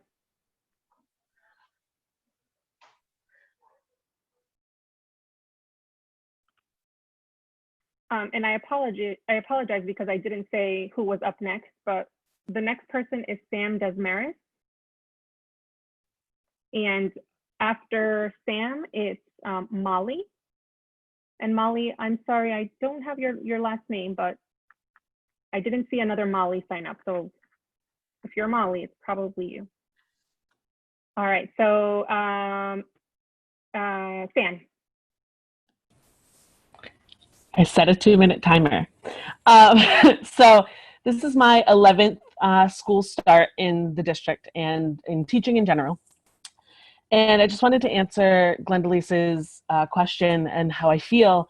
And though I am very excited to start another school year and very excited to meet new students, including my new 9th grade advisory, and start a new 4-year journey with them, I've never felt more anxious or stressed to start a school year in my life. And that is not because of necessarily COVID. It's because of the unclear answers, the lack of answers, the fact that every question that gets asked generates 3 more questions, and none of them seem to come to a conclusion, and we're this close to the start of the school year.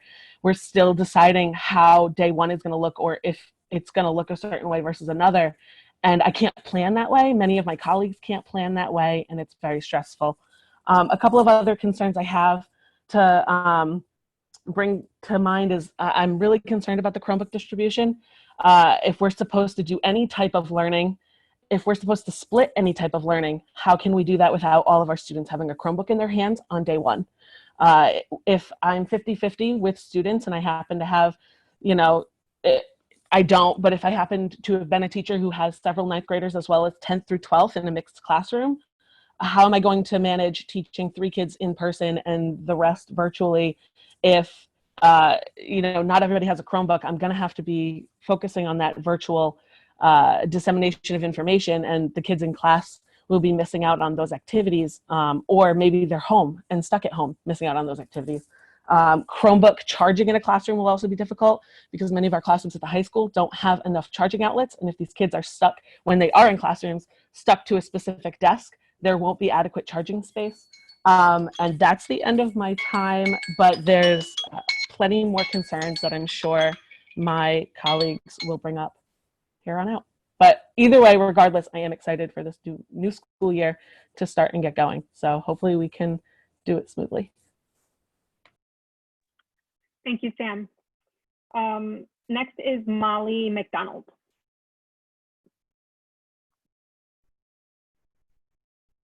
Can you hear me? Yes. Okay. So good evening, everyone. I want to thank the board for allowing me to speak today.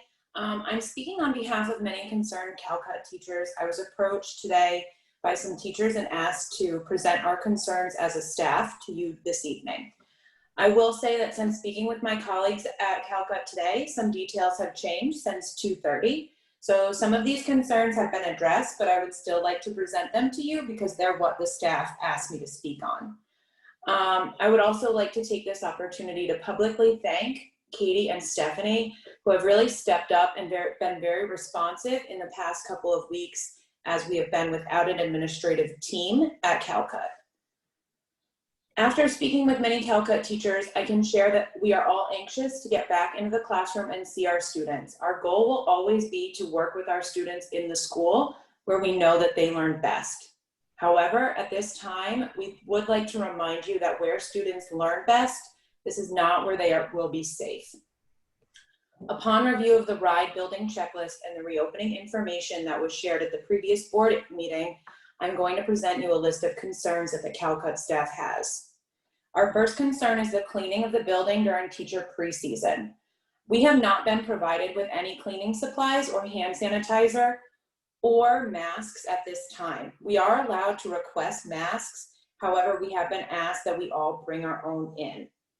We are all in the building, we're there to work, but we really would like those cleaning supplies and that access to hand sanitizer to be there during preseason to stop the spread of COVID. The second is the allotted cleaning supplies, and I know that Carrie spoke to this earlier at the last board meeting, saying that it's not realistic that 4 disinfectant wipes will be provided to each classroom each day. But I do want to say that that list of what each classroom will get, and really even how much gloves the custodians will get, is not appropriate. If a custodian only receives 5 pairs of gloves each day, they won't have enough gloves to change between cleaning bathrooms. And really, that's not safe. The second is the physical classroom space. In CalCut, a lot of teachers have concerns because their HVAC systems do not appear to be fully fixed yet, nor have they been fully cleaned. Many have a lot of dust and debris. A teacher shared with me a picture of a bathroom vent that is filled with dust and debris, and we're concerned that that hasn't been properly cleaned. Some classrooms have windows that have been screwed shut, and multiple classrooms are without windows. We have also not received any plans for the cleaning of common areas, such as the parent room, the library, which will serve as the teacher planning room, and other spaces that will be frequently used by everybody. Additionally, there's a strong lack of substitutes at Calcut. We have 2 fellows and 2 vacancies. So they're pretty much used up right at the beginning. We still have not received a lot of information on when we quarantine. Will that affect our sick leave? And what does that mean for us when our classroom is put out on quarantine? How will we make sure that we are teaching safely what students have to quarantine? And we really would like some guidance on this. The 6th concern is computers. We just learned earlier this week that we won't have enough devices for 5th and 6th grade, and we're really struggling to plan. The last is a lack of clear plans. Due to the transition in administration at Calcut, many plans were not created before admin left the district. These plans include reentry plans for the building, movement for teachers and bathroom schedules, and as a team, we are currently working with Katie to make plans for every single aspect of reopening. We are concerned that we will not have enough time to complete this work that should have been done by our previous administration. On Tuesday, teachers entered Calcut apprehensive but excited to get to work, and now we're scared. We're scared that we do not have the proper PPE, that we will be functioning with a bare minimum of cleaning supplies, that we can contract the virus or bring it home to our loved ones, and that we are placing our students at risk because we are rushing reopening. Overall, we're asking that you as a board vote to create a phased reentry that starts with distance learning and very slowly transitions to a limited in-person model so that we can work to get our buildings safe. And thank you so much. Thank you, Molly. Next up is Debbie Fisher with Tina Lyman behind.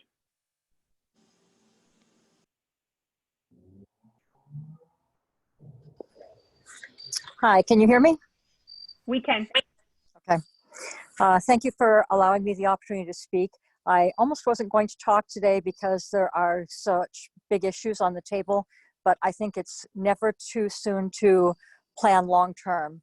I'm really happy to have my job back. It was devastating to be laid off, but I'm concerned that we will be in the same situation next year. So my question is to the board, and that is, what is your role as board members? You laid off the teachers due to finances, but that was not in the best interests of the students. Central Falls calls itself the comeback city, but only supports the schools through maintaining the buildings. I have attended several political forums for Central Falls in the last couple of months, and there's been almost no discussion about education in Central Falls. And I'm wondering where this leaves our students, because they are very vulnerable. And I think that you as board members have to really partner with the teachers and the union and the administration to advocate even more strongly for our students. I need to see every single person talking to every person who will listen about how unfair it is to be simply a line item on the state budget. It comes down to being an equity issue, and it comes down to being an access issue as well. I see teachers in other districts who have tons of supplies, tons of software platforms to support their students, whether it's in person or distance, while we were told to expect an allocation of about $10 per student for the entire school. So that's like less than $2 per content area. And I'm hoping that your next agenda item for next time will be an action plan for advocacy that includes the teachers and the administrators. If we truly believe that all of our students deserve the same access and opportunities as their peers, every single person, including every single one of you, must step up. I look forward to our next meeting. Thank you. Thank you, Debbie. Next, we have Tina Lyman with Sorenis Lee.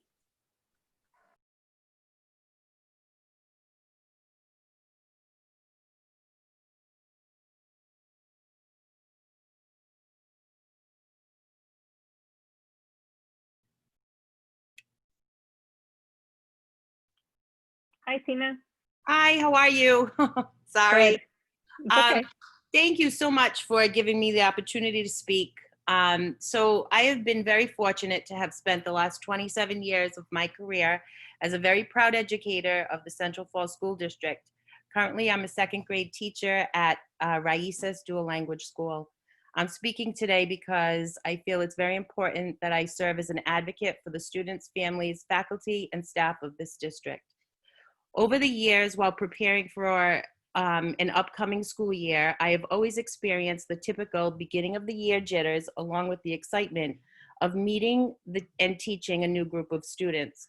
I have always prioritized the importance of building a positive and caring, nurturing environment for all my students and including their families. However, the last 3 days, I've really reflected on the past school years and have come to the sad realization that although I am physically able to provide a caring and nurturing environment, it will be totally impossible to provide my students with a developmentally appropriate grade 2 experience at this time. For the first time in my career, my classroom looks like a high school classroom. The walls are bare, there are no beanbag chairs or rugs, and all the manipulatives that encourage teamwork and exploration have been stored in a closet. Student interaction will be totally limited and almost always discouraged because it's just simply not safe. Today, the school was visited by the Department of Health as the governor had promised. This visit, though, was supposed to serve as an opportunity to evaluate the readiness of our district and reassure educators that it would be safe for our children to attend on September 14th. The Department of Health visited only 2 classrooms in our school, rather than the entire school, as the governor had promised. Despite only seeing 2 classrooms, they concluded that many areas were works in progress. It is irresponsible that the state did not visit all of the classrooms in our school and all of the areas within our building. If they had done a complete walkthrough, they would have seen that we do not have the necessary supplies or the systems in place in order to reopen on the 14th, because we're just not ready. Educators are also being given the directive to plan and hold parent orientation in order to provide information and build positive relationships with families. Please don't misunderstand. This practice is absolutely imperative in order to develop partnerships with families, which is very crucial to academic success of our students. However, at this time, it is not safe to provide this opportunity without the proper resources that will ensure safety for all. If every parent in my class brought their child and a translator to the orientation, I will have been exposed to 120 people by the time the event comes to an end. This is absolutely unacceptable and should not be considered at this time. Our district is also being pressured to move forward with in-person learning without appropriate staffing, nurses, psychologists, and substitute teachers. We are dealing with equity issues that the pandemic poses for our students in this community. At Raíces, we currently do not have a school nurse, and last year we had to share the school nurse with Captain Hunt. We can't ignore the fact that our city has the highest number of coronavirus cases per 100,000 people. This community is counting on us to make responsible decisions. They are counting on us to keep their children safe. We know that we can, but we're just not ready yet. Thank you so much for listening. Thank you, Tina. Next is Sorenis Lee, followed by Leslie Lajara. And just as a reminder, sort of urge you all to keep your comments to about 2 minutes. I don't want to cut anyone off because what you're sharing with us is critical. It's important. We want to hear it. But I do want to be mindful to the folks at the end of this list. So Sorenis, and I'm sorry if I'm not pronouncing your name correctly. Please correct me. You're on deck. you're muted in case you're trying to speak to us and we can't hear you.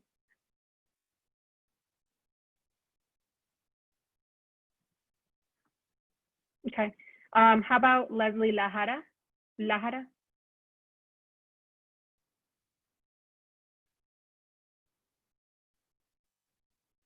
I am available. Hi. Hi. Hi, Leslie. Good evening to all. Thank you so much for giving me the opportunity to speak. And I really just want to piggyback on actually what I've heard. Some of the questions that I had, a lot of the teachers already answered for me. To get right to the point, I think that while we do have the opportunity to get started in some areas, I think that it is a rush to assume that people should go in person. I think that we're just simply not ready based on some of the feedback that we're getting. And I really want us to consider the fact that rather than rushing through the processes because they're giving us a deadline, that we worry about the safety of everyone. That includes the children, the teachers, and I think that if we actually put that into the distance learning process, that it'll be more beneficial. Of course, we want all our kids to go into some sort of normality, but I think like everybody else has mentioned, we're just not there. And I'm concerned about that. And I would like to know a little bit more about what that virtual learning will be if parents as myself choose to do that. I do have children that are in kindergarten. One is going to 8th grade and the other is going to 9th grade. So I have kids at all levels.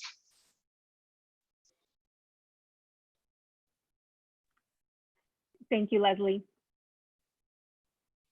Next, we have Principal McCarthy, followed by Allison Duarte.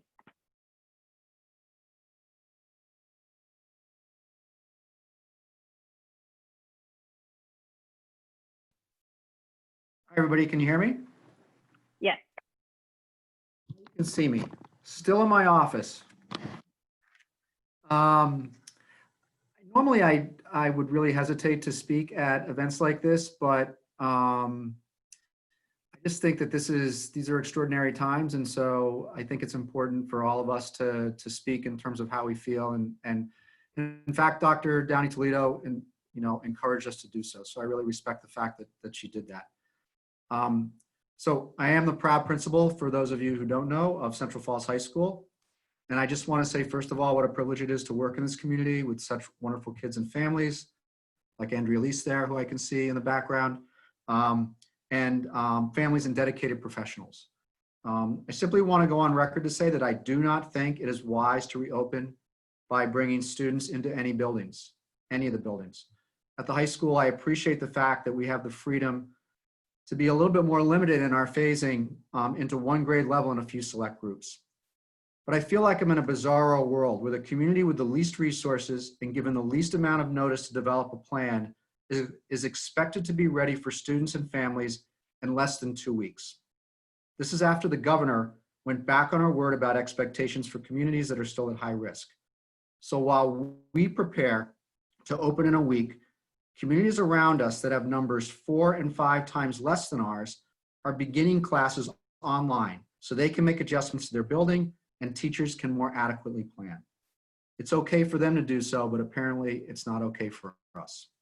That being said, I do want to assure families that despite the continued disrespect that this community receives from the state, we will be ready for the 14th, the thoughtfully planned 2 days of transition and information for families and students, and classes that will begin where teachers will make the best of the situation where they've had to reorganize their plans with little educational resource support due to budget constraints. I've seen their plans this week, and with little educational support, they're relevant, creative, rigorous, and continually ask students for feedback, just what we would expect. In addition, our building meets the Department of Health guidelines, and we have protocols that have followed that will provide students with a safe and healthy environment. If only we had more time to give our students and families even more support. Thank you. Thank you, Mr. McCarthy. Next, we have Allison Duarte, followed by Principal Limer.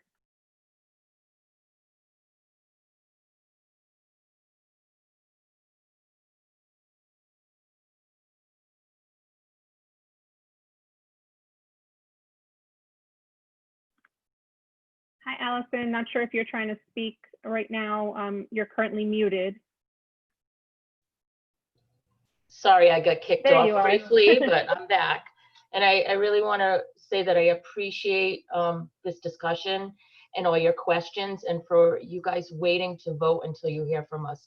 It means a lot, and it means that you care, and it's very, very appreciated. I have 3 important points to make. There have been a lot of comparisons to backyard barbecues and stable pods.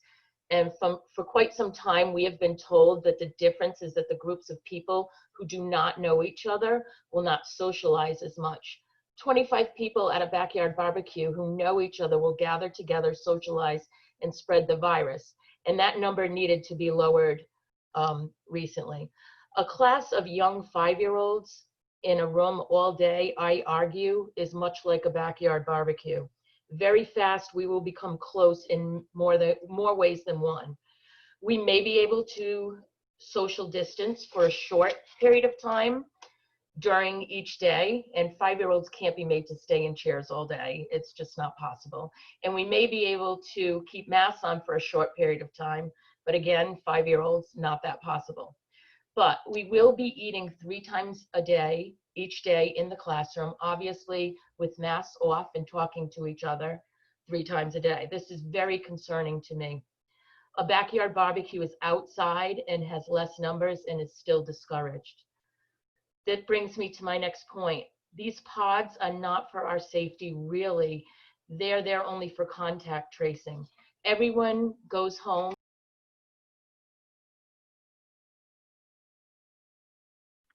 Allison, I think you mistakenly muted yourself. Actually, So, I didn't touch anything, but where did I leave off? Start off at your last sentence. Okay, so they may get on a bus, go to a daycare, see neighbors, are with their families, and a teacher sees all the kids during the week. Please realize that a quote-unquote stable pod is not actually safe.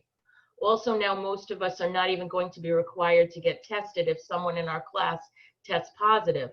I am hearing that unless we ourselves have symptoms, only a person or child sitting closest to that other person will be considered a close contact. I argue that anyone who spends all day together in a classroom with masks off and on several times a day is a close contact. Wouldn't you want to know for sure if someone in your child's class tests positive? I'm just really seriously scared. And my last point, back to the concept of a class of young children equating a backyard barbecue. Today on the governor's conference at 1 o'clock, I heard the doctor say that a backyard barbecue does not have a controller or an enforcer to keep people in compliance. So I'm assuming that we, the staff, become the controllers and enforcers. So now, along with our other job titles like janitor, food service person, nurses, caregivers, and on and on and on, I'm just really concerned that the role of educator is going to be extremely far down on the list, because we will be.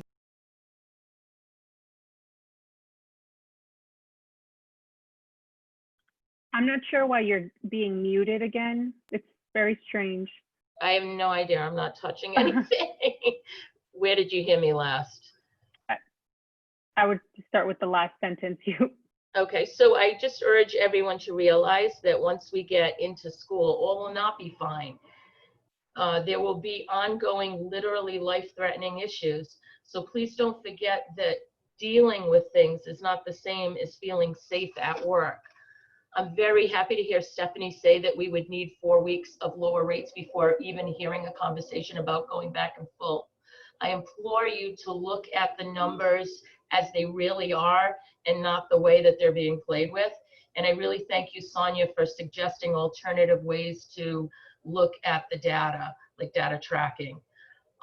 If you ask if we had Chromebooks or an upcoming date for Chromebooks, I would say that distance learning would be a much better option academically, because instead of having me 2 days a week and home without me 2 days a week teaching the class, they would have me 4 to 5 days a week, and it would be much safer. I've always wondered why we're not phasing in like the governor initially started to phase in the state. And if you want to know how I feel, I'm very conflicted. I want to see my kids, but I'm scared, I'm stressed, and I want to be able to tell my parents that I can keep their child safe when they drop them off at the door, and I just don't feel like I can. Thank you, Allison. So next we have Principal Limer, and she is followed by Amanda Staves.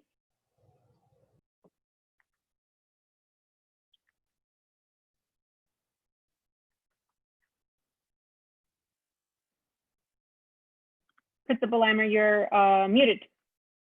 I am muted. You're right. Okay. So first of all, I want to say that I really went back and forth about speaking, as I know other school leaders did, about speaking in this kind of a setting. And so I want to start off by saying that I love working in Central Falls. Raices has been a dream school for me. It's been a, dual language has been a passion for me throughout my whole career.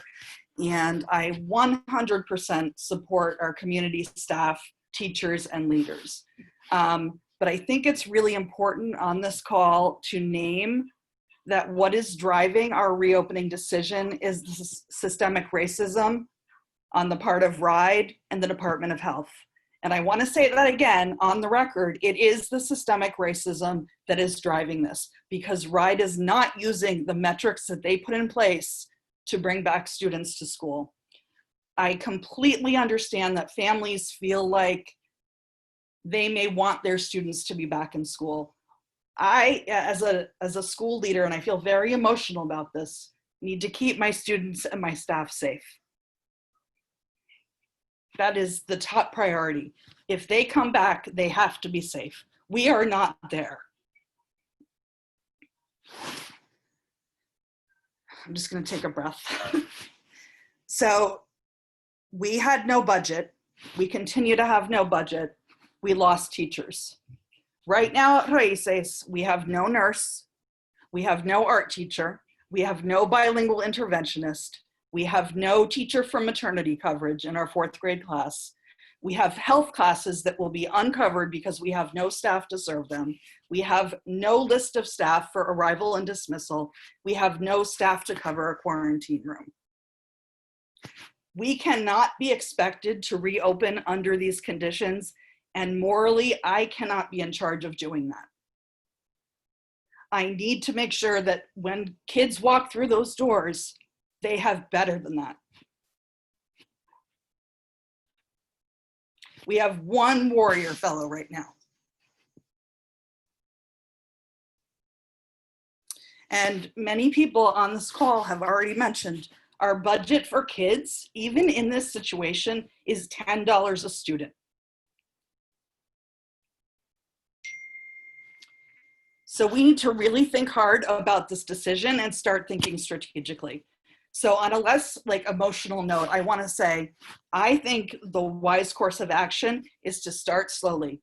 Bring back a few students at a time in one class, analyze it, debrief it, have adults be observers, figure out what's working, figure out what we need to do to keep students and staff safe, bring back another group of students. We do not need to rush this because of somebody's political agenda, because of a job they hope to get somewhere else sometime soon. That is not what we are about. And I just want to call out again that regardless of whatever people's political ambitions and goals are, they are contributing to the problem of systemic racism when RIDE and RIDO are forcing us to go back with metrics that are absolutely unsafe. Thank you for listening. Thank you, Principal Limer. Next, we have Amanda Staves, followed by Madeline Sanchez.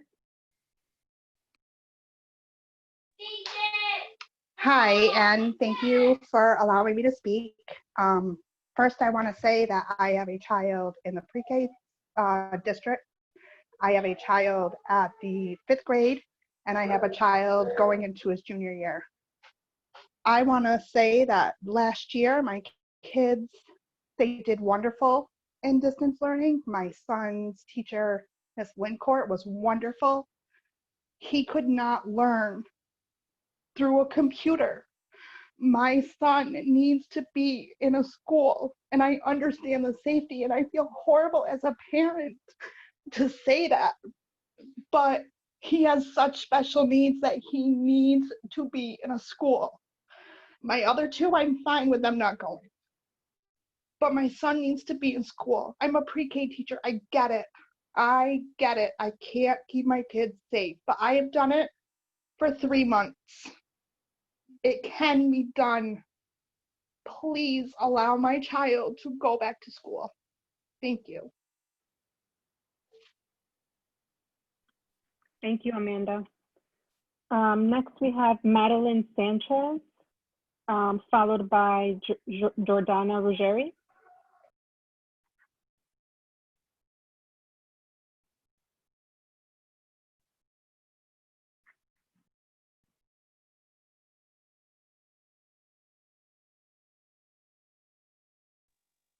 Hello. Hi, Madeline, we hear you. Hi, how are you? I just wanted to say that, in my opinion, my son has severe asthma, and I just would like to say for a lot of families have sick children with other conditions. So I just wanted to ask, have you guys taken that into consideration?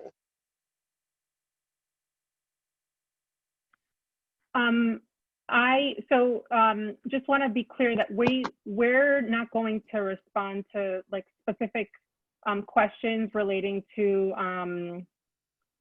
like specific children. I hear you on, I sort of want to acknowledge the fact that you're concerned about your son's asthma and whether those things are being taken into consideration.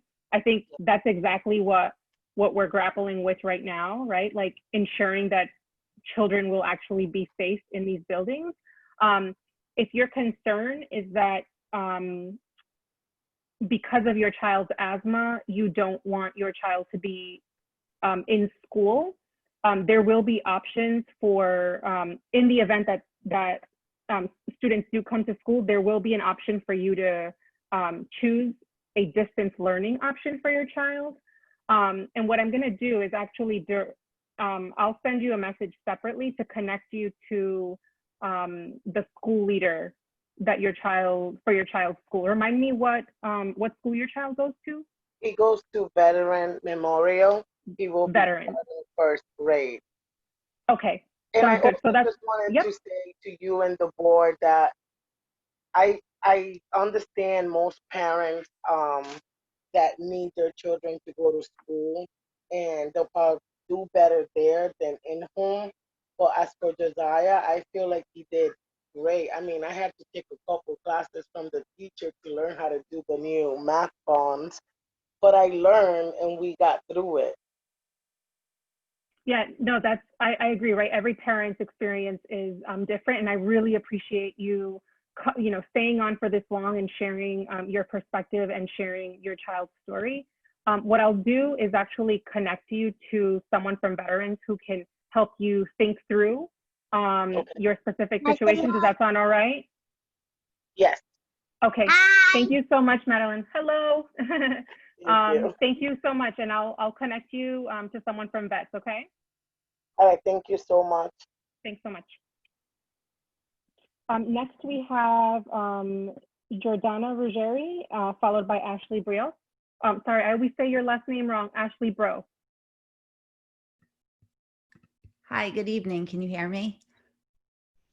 Yes, we can. Good evening, and thank you again for allowing me to speak. Dr. William Raska, a pediatric infectious disease expert, stated in a recent New York Times article, one of the challenges is that you can't separate schools from the community. When there's a really high prevalence rate in a community, you can't open schools. There's going to be a lot of transmission. The community of Central Falls had 114 positive cases over the past week and has been consistently over that 100 number since July 19th, peaking between July 26th and August 8th with 196 cases per 100,000 both weeks. Neighboring towns of Pawtucket with 56 positive cases per 100,000 and Cumberland with 28 positive cases per 100,000 have both decided to open with distance learning. The other neighboring town, Lincoln, with 28 positive cases, is doing a hybrid model with no option for distance, with the option of distance learning. In Central Falls, our plan doesn't seem much different from any other city or town with positivity rates far below the 100 mark and have received the green light from the governor. During our August forum with Dr. Fine, he stated in-person learning would only be safe when the community transmission rate is consistently at 1%. According to RIDO, CF has an overall positivity rate of 19%. Last week, it was 8.2%. This week, it is 4.5%. Both well above Dr. Fine's recommended 1% positivity rate. Our positivity rate does not justify any students or any teachers to be in our buildings for in-person learning. I would also like to address Gina's lack of understanding of stable pods. The current proposed model for students is not a stable pod. Students at Central Falls High School follow a 5-block schedule. 9th grade students will not be traveling with the same 15 students to each class. Meaning that by the 3rd block, our lunch block, 9th grade students and teachers will potentially be exposed to 45 students. On days when we have advisory in the schedule, which happens before lunch, 9th grade students and teachers will have the potential to be exposed to 60 students prior to the lunch block. These students will be removing their masks and eating lunch after potentially being exposed to at minimum 45 students. In my classroom, they will be removing their masks and eating lunch with no ventilation system, so I would rely solely on opening my first floor windows. 5 out of my 6 windows do not open. The one window that does open provides no air circulation. By the end of each school day, 9th grade teachers would potentially be exposed to at minimum 75 students and up to 90 students each day. That is putting every single 9th grade student and every single 9th grade staff member working with these students at risk. This is not equitable or fair. That is still risking the health and safety of a selected group of students and staff members. There is no perfect plan. There is no plan that will satisfy every single person, but there is only one plan that is 100% safe. Distance learning for every single student and every single staff member in the district. Let the talented teachers in Central Falls develop a distance learning plan and schedule that will provide everything our students need while ensuring their safety and health. Not one staff member nor one student's life is worth more than the next. We all deserve the safety. We all deserve equity, and we all deserve to feel protected. If the state cannot be equitable, then it is up to us, the Central Falls School District, to ensure equity. To Gina, another death is a number that she can add to her slideshow. To our community, a death would be an unimaginable tragedy that would shake us to the core. This is not a risk any of us should be willing to take. This is not a risk I want to take. I love my job, but nothing is worth risking my health or the health and safety of my family. I ask the board to vote for a full distance learning model for all the students and all of the teachers. Thank you. Thank you, Jordana. Next, we have Ashley Bro, followed by Josue Nahare.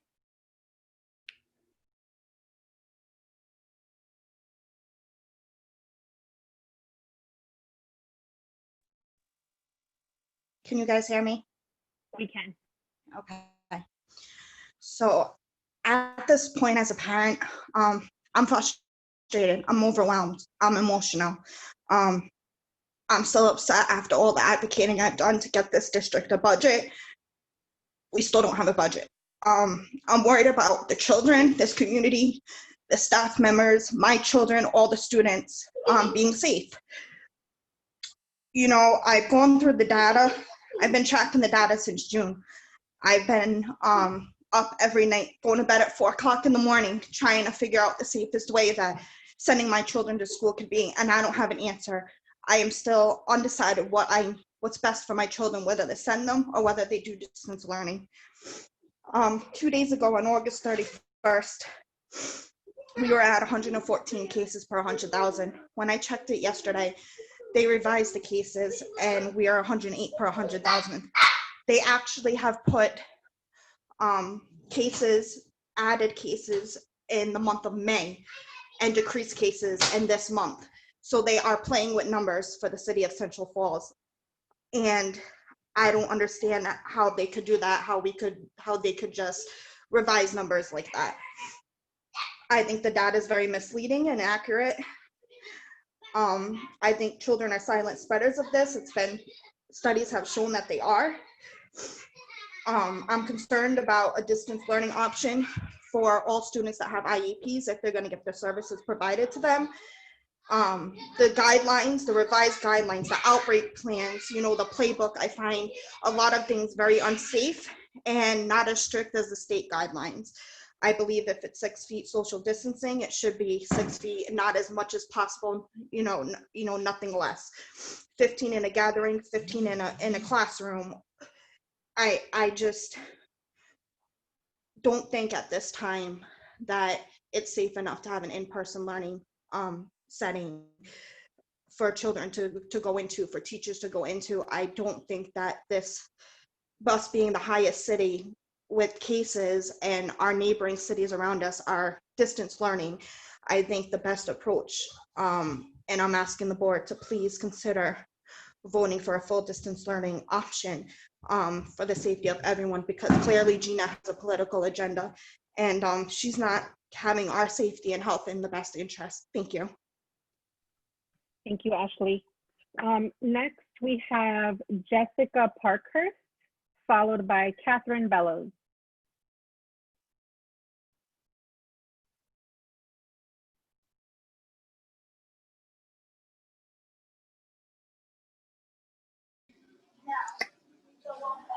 Hi, can you hear me? We can. Okay. Good evening. My name is Jessica Parkhurst. I currently teach the 3-4 self-contained at Veterans Elementary. I would like to thank, first of all, Dr. Toledo and the entire team that has been working tirelessly this summer to create these plans that Ride and the Governor asked us to complete. It truly was an impossible task. All that being said, I must say that I personally still do not feel comfortable returning to our school buildings at this time. My family and I have social distanced since March 13th. This week, I was asked to return to school and meet in the cafeteria with more people than my family and I have seen since schools were closed on March 13th. I honestly was terrified and on edge. While I was happy to see my friends and colleagues in real life, I had to repeatedly ask that they not stand too close. Of course, they obliged. My thought, of course, then immediately went to our students. What will I say when my students want a hug, want to hold my hand, need a pat on the back? If you have ever had a chance to visit superhero headquarters, you know that we function as a family. We high five, we dance, we hug, of course with permission. We fist bump, we hold hands, we pat each other on the back, and so much more. As many of my colleagues have expressed, not being able to provide this to our children is just not how we build community, and it certainly doesn't support the social and emotional needs that our students will need when they return. I want to return to school. I want superhero headquarters to thrive as it always has, but we simply cannot do that under the current conditions. Lastly, I would just like to say that though crisis learning in the spring was difficult and exhausting, my students made growth towards their IEP goals. They met with their friends every single day throughout the day, live in our Google Meet, and even earned weekly rewards. I truly had an amazing experience with my students as well as their families. We connected on a level that truly would never have happened without distance learning. At this time, I would urge this board to recommend starting with full distance learning for all students and teachers and work on making those plans equitable and rigorous. Thank you. Thank you, Jessica. Next, we have Catherine Bellows, followed by Nancy Diaz.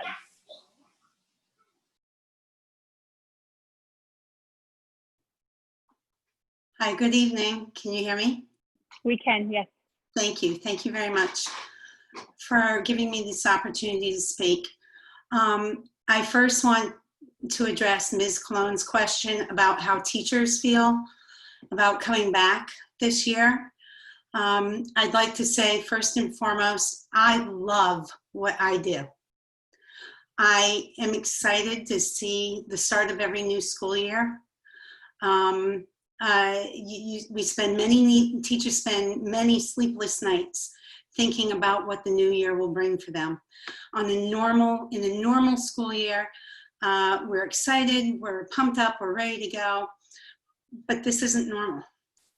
And because this isn't normal, I'm afraid. I'm not just afraid for myself, I'm more importantly afraid for my students and for their families. Last school year in March, the very week that we left, I had a student in my classroom who was out sick for the entire week. On the very Friday we left, I finally got in touch with her family, and her siblings were home with 104 and 105 degree fevers. Mom made the agonizing decision not to seek medical care for them because she did not have access to medical facilities and medical health care. And I'm concerned that if we have students come back in a mass fashion and they get sick, what type of resources do our students have for equal health care and to have any chance of having a normal school year? This isn't normal. It's just not. We're doing the best that we can. I can't thank the Board of Trustees and Dr. Toledo and parents and families of Central Falls enough for all that they have done. But at this point in time, I just don't feel that it is simply enough to bring all of these children back together where they would be safe in any situation. Thank you. Thank you, Catherine. Next we have Nancy Diaz, followed by Ana Cortez.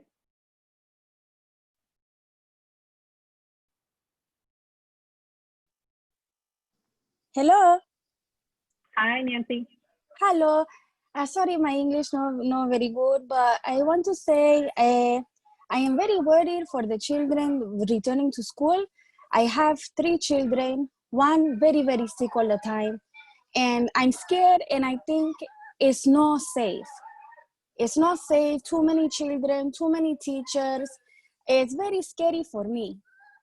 All summer, I try to keep the children home. I keep them safe. Nobody gets sick. And now they want to go to school. It's not time for school yet. It's not time. We have a lot of cases, a lot of numbers. I drive, I see children playing on the street, no mask, a lot of parties. It's no good. I'm very scared, and I ask for everybody to vote for the children to stay home, please. Please, I already lost 3 family members.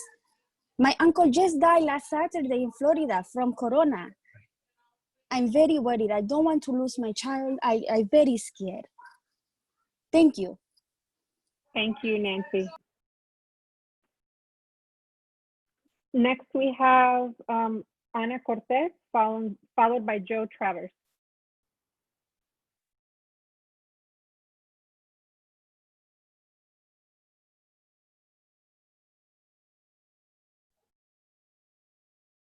Hi, my name is Ana Cortez, and thank you so much to the board for allowing me to be part of the conversation. While this is definitely something that requires a huge thought process, while I understand that the conditions are not what we want them to be, I feel that as a community, we need to give the students and their parents choices as to what they feel is best for their situation.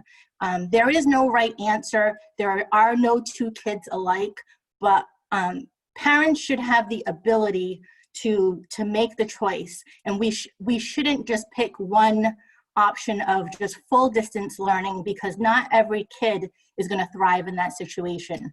So my recommendation would be for the board to provide choices to the community. In listening to the comments this evening, it is very apparent that there is a bigger problem in Central Falls in terms of the school district. We need better advocacy. You know, it's great to see that the teachers, principals, and some parents are on this call, but we just need more participation from individuals. There is a budgeting problem. We need to lobby at the state level. We need to make our voices heard. These kids require the best education that they possibly can get, and we need to advocate for them. So again, I ask the board to just provide choices to parents and let them ultimately make that decision as to what is best for their child. I don't know if 15 is the right number. There probably is no right number, but until we get into a situation where we at least make an attempt, we're not going to know what the end result is going to be. Thank you for your time. Thank you, Anna. Next, we have Joe Travers, followed by Deborah Calder. Hello, can you hear me? Hello? Yes, we can. Yep. Hi, how are you? How is everyone?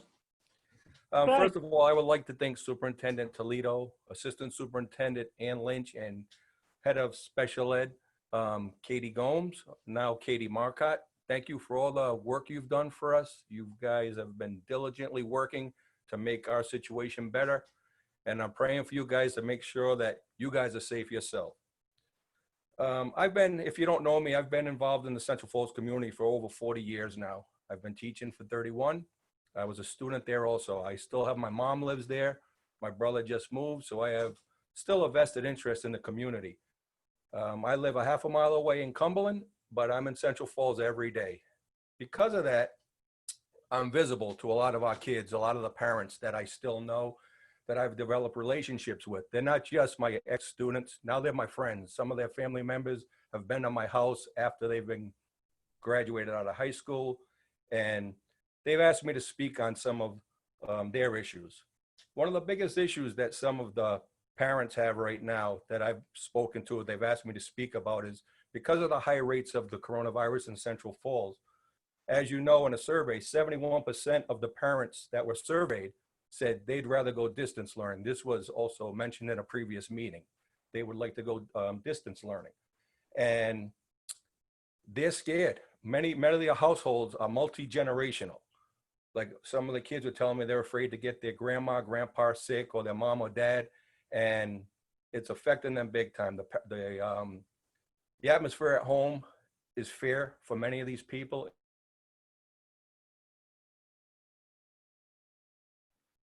We may have lost you, Mr. Travers.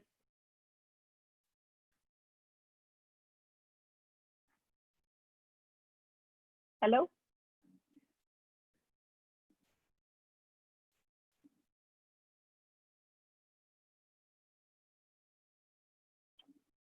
Why don't we come back to Mr. Travers?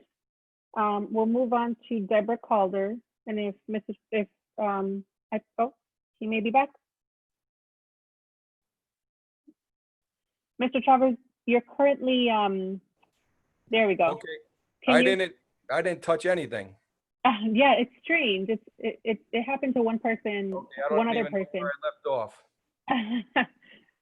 Well, what I can say is the multi-generational households, if I have not mentioned that yet, that's one of the biggest fears of the community right now, because many of the families have the kids, older siblings, mom, dad, grandparents living with each other, and they're very fearful of what's going on because of the number of cases of COVID. Again, I don't know if I said this, but 71% of the parents who were surveyed already said they would like to go distance learning. Now, one of our biggest obstacles is going to be, regardless of our decision tonight, to go distance learning or to go combination, many of the parents said they're not sending the kids. And that's not going to change based on our decision. It's still a decision they have to make for themselves. And I feel being in school today, it really hit my heart because many of the teachers there and my colleagues, they felt the same way about their own families. As said by previous people, it might have been, I don't know, it might have been Hugo, one of the board members. It's really hitting some of our community in the home and because of the number of cases. So as a result, you guys have the power to keep our families in Central Falls safe. Your decision tonight will affect the well-being of our students and their families, as well as the student and families of the teachers who work in our community. I hope you guys make the best decision for ourselves and also for yourself. Thank you, and I appreciate your time. Thank you. Next, we'll hear from Deborah Calder, followed by Cheryl Thurber.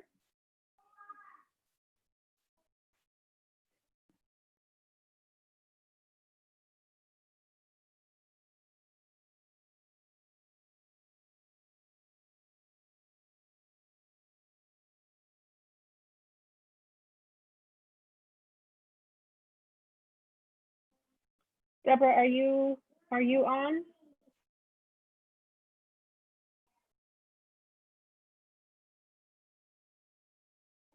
Deborah? All right, well, why don't we head to Cheryl Thurber, and then we'll come back to Deborah to see if she can connect.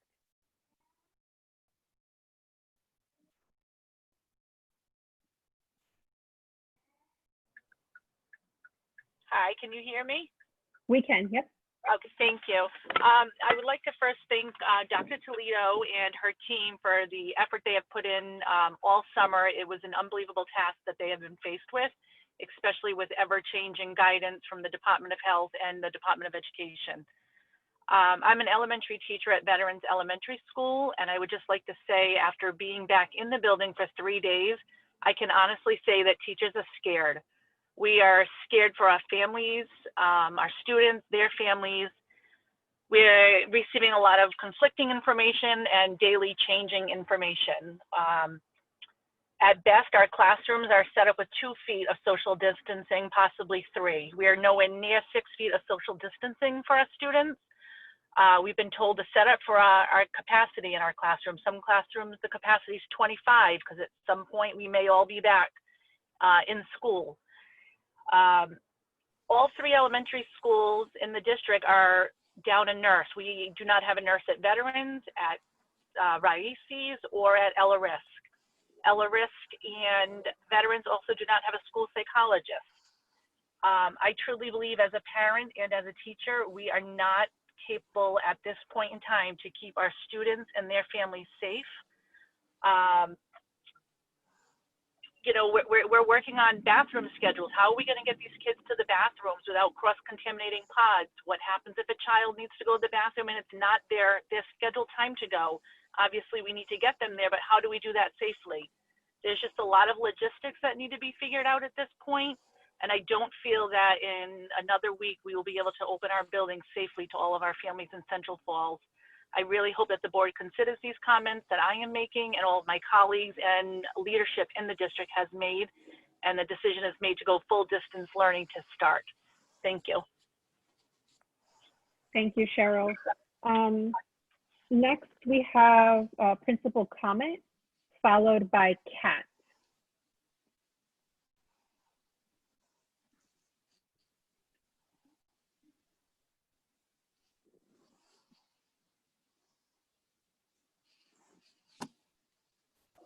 Hi, good evening, everyone. Can you hear me? Yes, we can. Excellent, thank you so much. Well, I just wanted to thank the board truly from the bottom of my heart for engaging in this conversation with such a critical lens. The comments that have been made tonight have all resonated with me. Unlike some others, I'm not going to comment on how we should go back. My role here, in all sincerity, is to serve the needs of the community, and whatever that turns out to be, that is what I will do to the best of my ability.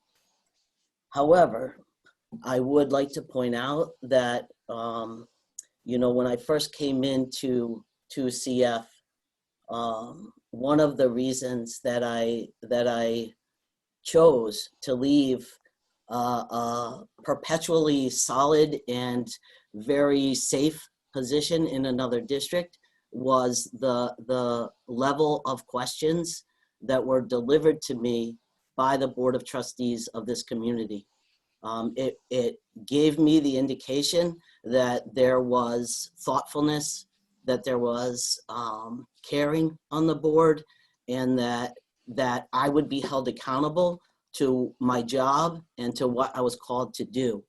Like Kim Leimer and Mr. McCarthy, who spoke before, I feel a deep responsibility, a deep sense of responsibility to, number one, the safety of those in my care, and I consider any staff member, any student, and any of their family members in my care as a principal of a school. What I can say, my question is, when we turned over our financial situation to the state, did we agree to turn over our decision-making power? Did we agree to be disempowered until the end of time? That is my question. I don't think this board or the board that existed at that time actually was presented with that opportunity, but I think we are being placed in a position by the state of Rhode Island increasingly each year that is more and more disempowering to not only people who work here, but to our residents and our families. This is critical, and honestly, Kim Limer is right on target. This is flat out systemic racism. There's no other word for it. There's no other explanation I can come up with for it. This is not something we can tolerate any longer. If the state is not prepared to equitably fund and support this district in what it needs to develop a plan with us to ensure that our students and our staff members get what they need to be productive and empowered members of their society. This is not okay. This is not okay. We cannot allow this to continue. Regardless of how we reopen, we need to critically analyze every single major decision that we are making. Should we be backed against the wall? Either an interim superintendent or a chief academic officer? We have the greatest academic needs in the entire state in this 1 square mile, and we do not have anyone at the district level leading academics in this district. That makes me, see, this is what I was saying, Ms. Gonzalez, I apologize. I do have a lot to say. I'm very passionate. I came here for all the right reasons. I truly did, and I stay here for all the right reasons. And I can tell you from someone who is as tenacious as a bobcat that it is getting harder and harder each year to almost not explode. And I feel like maybe I need to, right? Maybe I need to just get it out there and say, but I explode in little ways. And so they're not good enough. They're really not good enough. This is really important. This is really important. I have to look every single person who walks through that door in the eyes, and they look at me, and many times I know, because I'm not doing what could be done. I'm doing what I can do, but I'm not doing what could be done, because it's like other people have said. You look next door, all different things are happening. I go on Twitter and I see plexiglass shields all in place for teachers across the country. I see all of this stuff that would keep people safe. I wanted my teachers to walk into the building this year to see that visibly we had done everything that could possibly be done to keep everyone safe. We can't say anymore, we did what we could do. That's not okay, because our hands are sometimes very much tied with what we are being allowed to do, partly financially and partly due to different decisions that we are making. We have to take responsibility for that. But the reality is, I wanted to tell you personally that I came here for the right reasons. This board of trustees, though it was comprised of some different people at that time, is a big part of my decision-making process and taking that step. And I stand by that, and I continue to commit to that every day.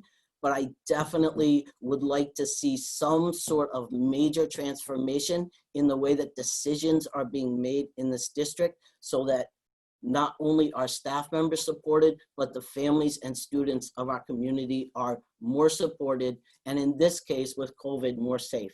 So thank you for your time. I do appreciate it. And we will be ready with whatever decision is made. So I want to reassure families that we will be ready, and we will be as safe as any place around us. So thank you. you, Principal Comment. I'm glad you decided to speak. Next, we have someone named Kat. The name is a little bit different in the chat, but they asked me to call them Kat, so I'm going to call them Kat.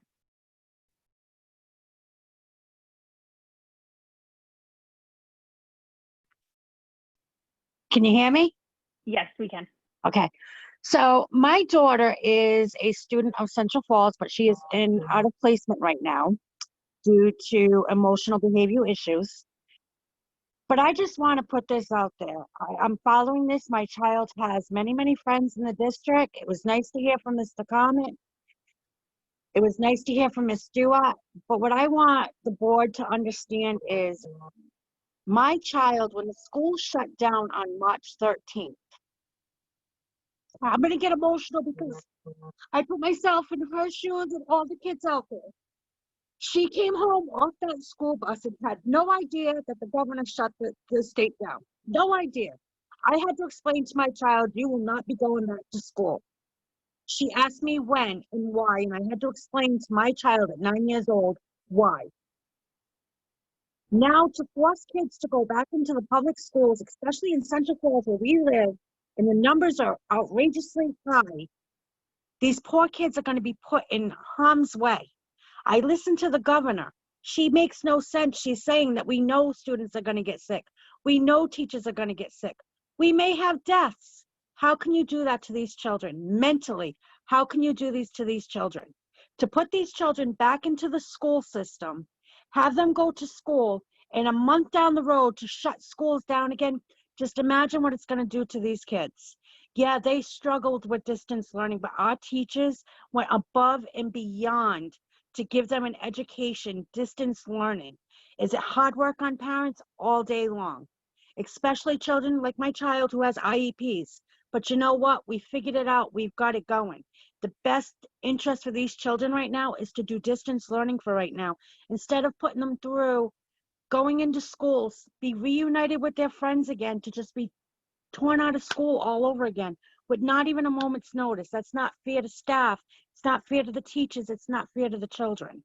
If we're all going to think what's in the best interest of the children, and I've been struggling with this for a month now, what is the best interest of my child? Putting her back into school with her friends that she hasn't seen in 6 months, or keeping her home where I know she's safe and her mental health is taken care of, instead of putting her through that again?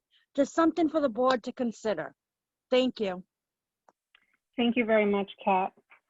And with that, we have wrapped up public comment. I want to say that I'm so grateful for every single person who provided public comment today.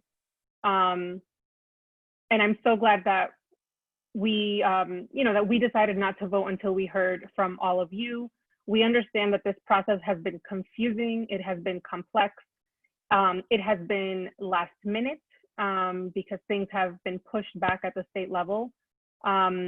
And so I really, really want to reiterate my gratitude to all of you for taking the time to be on this call or on this virtual meeting, hearing the proposal, bearing with us as we sort of grapple with the different questions that we still have, and for sitting through the public comment. Thank you, thank you, thank you.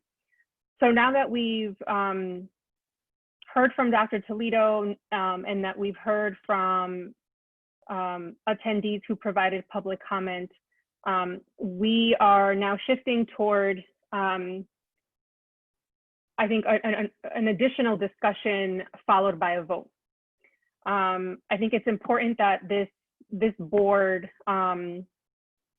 take a stand publicly on what we think is the right decision to make, or I don't want to call it a right decision because there is no right decision. I think it's what this board thinks is the best decision that we can make for this district. So I want to open it up for additional questions. If the public comment sparked additional questions, or if you, while sitting through public comment, thought of Dr. Toledo's presentation and thought of another question, and before we move on to a vote. Brian. I just have a question, and then I'll probably comment in a little bit once I gather my thoughts. This is to Superintendent Toledo. If we vote no, right, to what you proposed, what are the next steps? It's a great question. I think we would incorporate all the feedback. I mean, I'd like to believe this plan incorporates as much of that feedback as possible. But if you vote no, I would encourage and ask really to workshop an iterated plan together that you all would feel comfortable with. And I'm happy to do that ASAP, knowing that time is of the essence. Absolutely. But I've been wondering that exact same question during this whole thing. I think that's a really good question, Brian. I've been thinking about it too. Again, because it's September 3rd, and the start date for the school year is the 14th. We need to vote we need to approve a plan today. I'll share. I think we need to approve a plan, and if it's not the plan that's been proposed, then we need to make someone has to make a motion on a recommendation, and we vote. This is tough, right? Because I don't think, and the reason why I felt that it was important to wait for the governor to announce it so that we could have this public discussion after having all the information presented. And it's tough, and I understand, and maybe folks are feeling a little bit reticent to engage that way, but I think that we're in a position through this pandemic where we're the leaders of this district, and we have to put ourselves in a position where we're voting even if it makes us uncomfortable. And so wanted to, again, Glenda, I know we lost you for a little bit, but we've ended public comment, and now we're in a discussion, a discussion before we vote.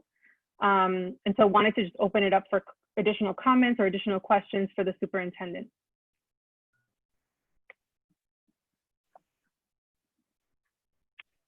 Sonia? No. Oh, sorry, I thought you I mean, were I have muted. comments, but not to the superintendent. I think you're right. I think we need to say what we want.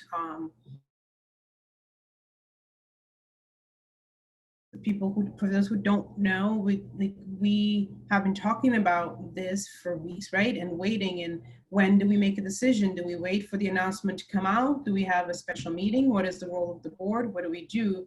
And those, we didn't wait this long because we wanted to. We were just trying to get the most amount of information possible, hoping that the announcement of Monday would have given us that. We did, right? It gave us something to respond to, and it gave us something to think about. But when do we have that conversation? How do we do it? Maybe we waited too long, and we are where we are, but we do need to make a decision. And I think that is our responsibility, and we have to do it tonight because that's what our district needs. And each one of us will vote and propose something that they feel right with. And I think this board, even though many of us were not here for a long time, some of us have been here a little bit longer, has always been a board that's open and supportive to different views and to working together. And we're just gonna do it together tonight and think that through. And I think we have a lot of comments that we've heard to guide us one way or another.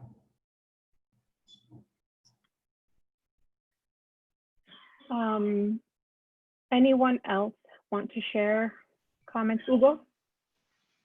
Yeah, I know one of the board members asked Dr. Toledo before if 90% wants virtual learning and just 10% wants to go back to school. And she said, yeah, we can do that. So I know this is a hard decision, but we really have to see, to do the best for our children, they say. So what about if we maybe just wait one more month to see how this is gonna go, or just allow the people who wants to go to a school, but I don't know if waiting a month is the best way, or but I think we have to make a good decision for our children. Thank you. Hugo, can you clarify waiting a month to do what? To do what we're gonna do, like open, like the way she explained before, Dr. Toledo. Are you suggesting like doing distance learning, sort of like for an additional month? Yeah. Or not for, yeah, like starting off with distance learning for a month before. In 1 month. Anyone else have comments or want to share their thoughts?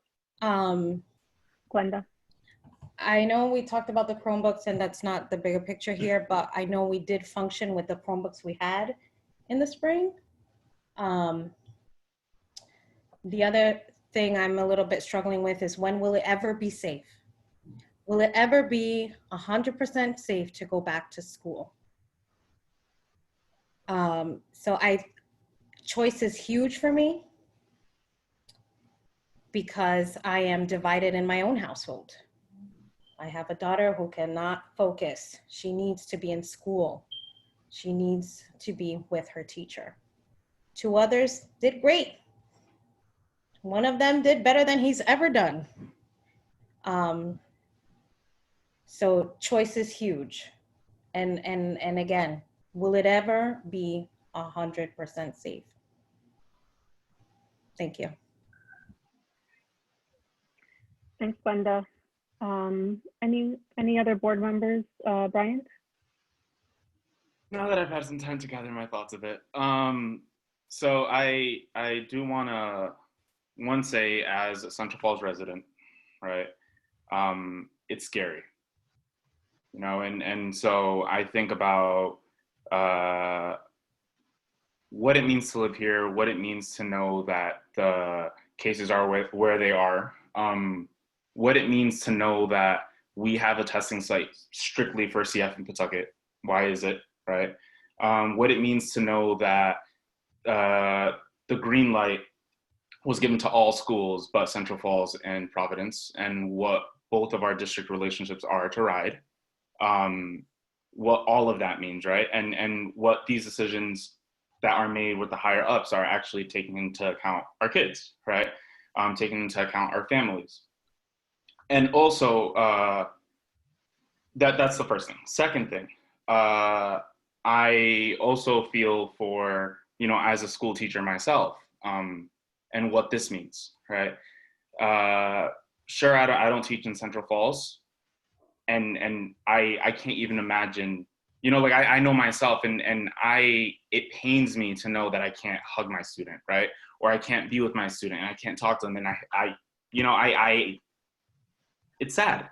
I've gotten emotional about it, and it's really puts me in this weird position where it's like, I want to be with my kids, but again, goes back to safety, right?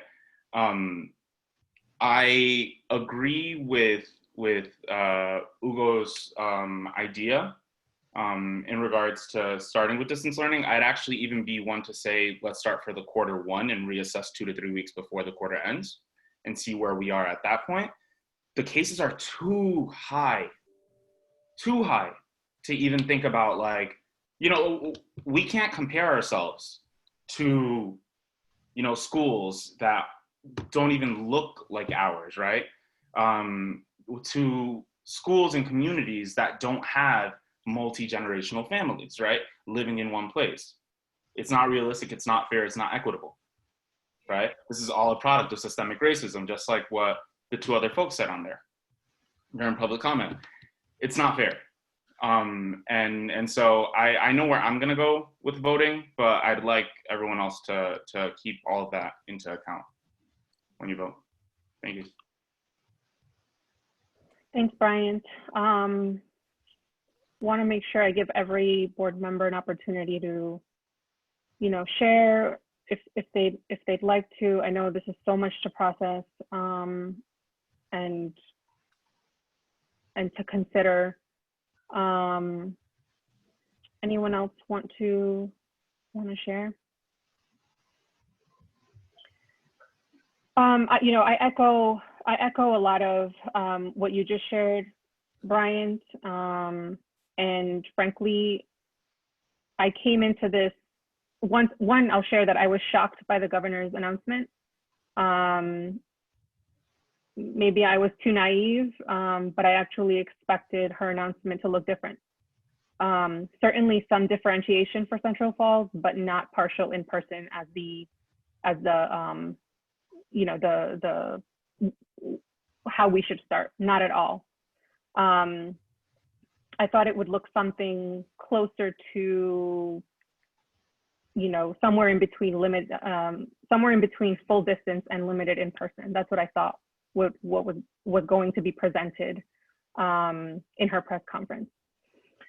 And so after getting over my initial shock and, you know, being in touch with Dr. Toledo and hearing from other people in the community about the realities of the pandemic in the city, what it actually is looking like on the ground in terms of preparing for opening schools, and then sitting through public comment today and hearing the toll that this is taking on parents, teachers, and leaders. I mean, what are we doing, right? Like, I really struggle to not take that all into consideration when we consider our vote today. I agree with you, Glendalise, that choice is important. And, you know, I circled Amanda Stave's name because her public comment was so compelling, right? Like, not every child needs the same thing. And her needs as a mom to have her child in school, that stays with me, right? That stays with me. And so I am, I'd like to see us approve something that provides some choice. And I think, I mean, before I keep going, I want to just check to see if anyone else has any comments to share, any other comments to share. And then I'll walk us through how I think we should approach this. All right. So what I think we should do is that we do have a proposal on the table, and I think that we should vote on that proposal. Whatever happens with that proposal, we then are going to hash this out. We're going to make a motion. Someone is going to make a motion for a different strategy. So, thoughts on that process?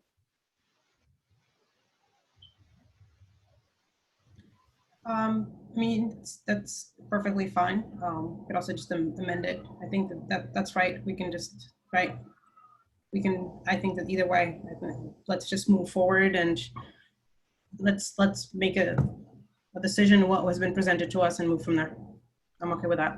Do people feel, have strong thoughts about voting on this proposal and then moving on from there, or do you all prefer to vote on an amended proposal?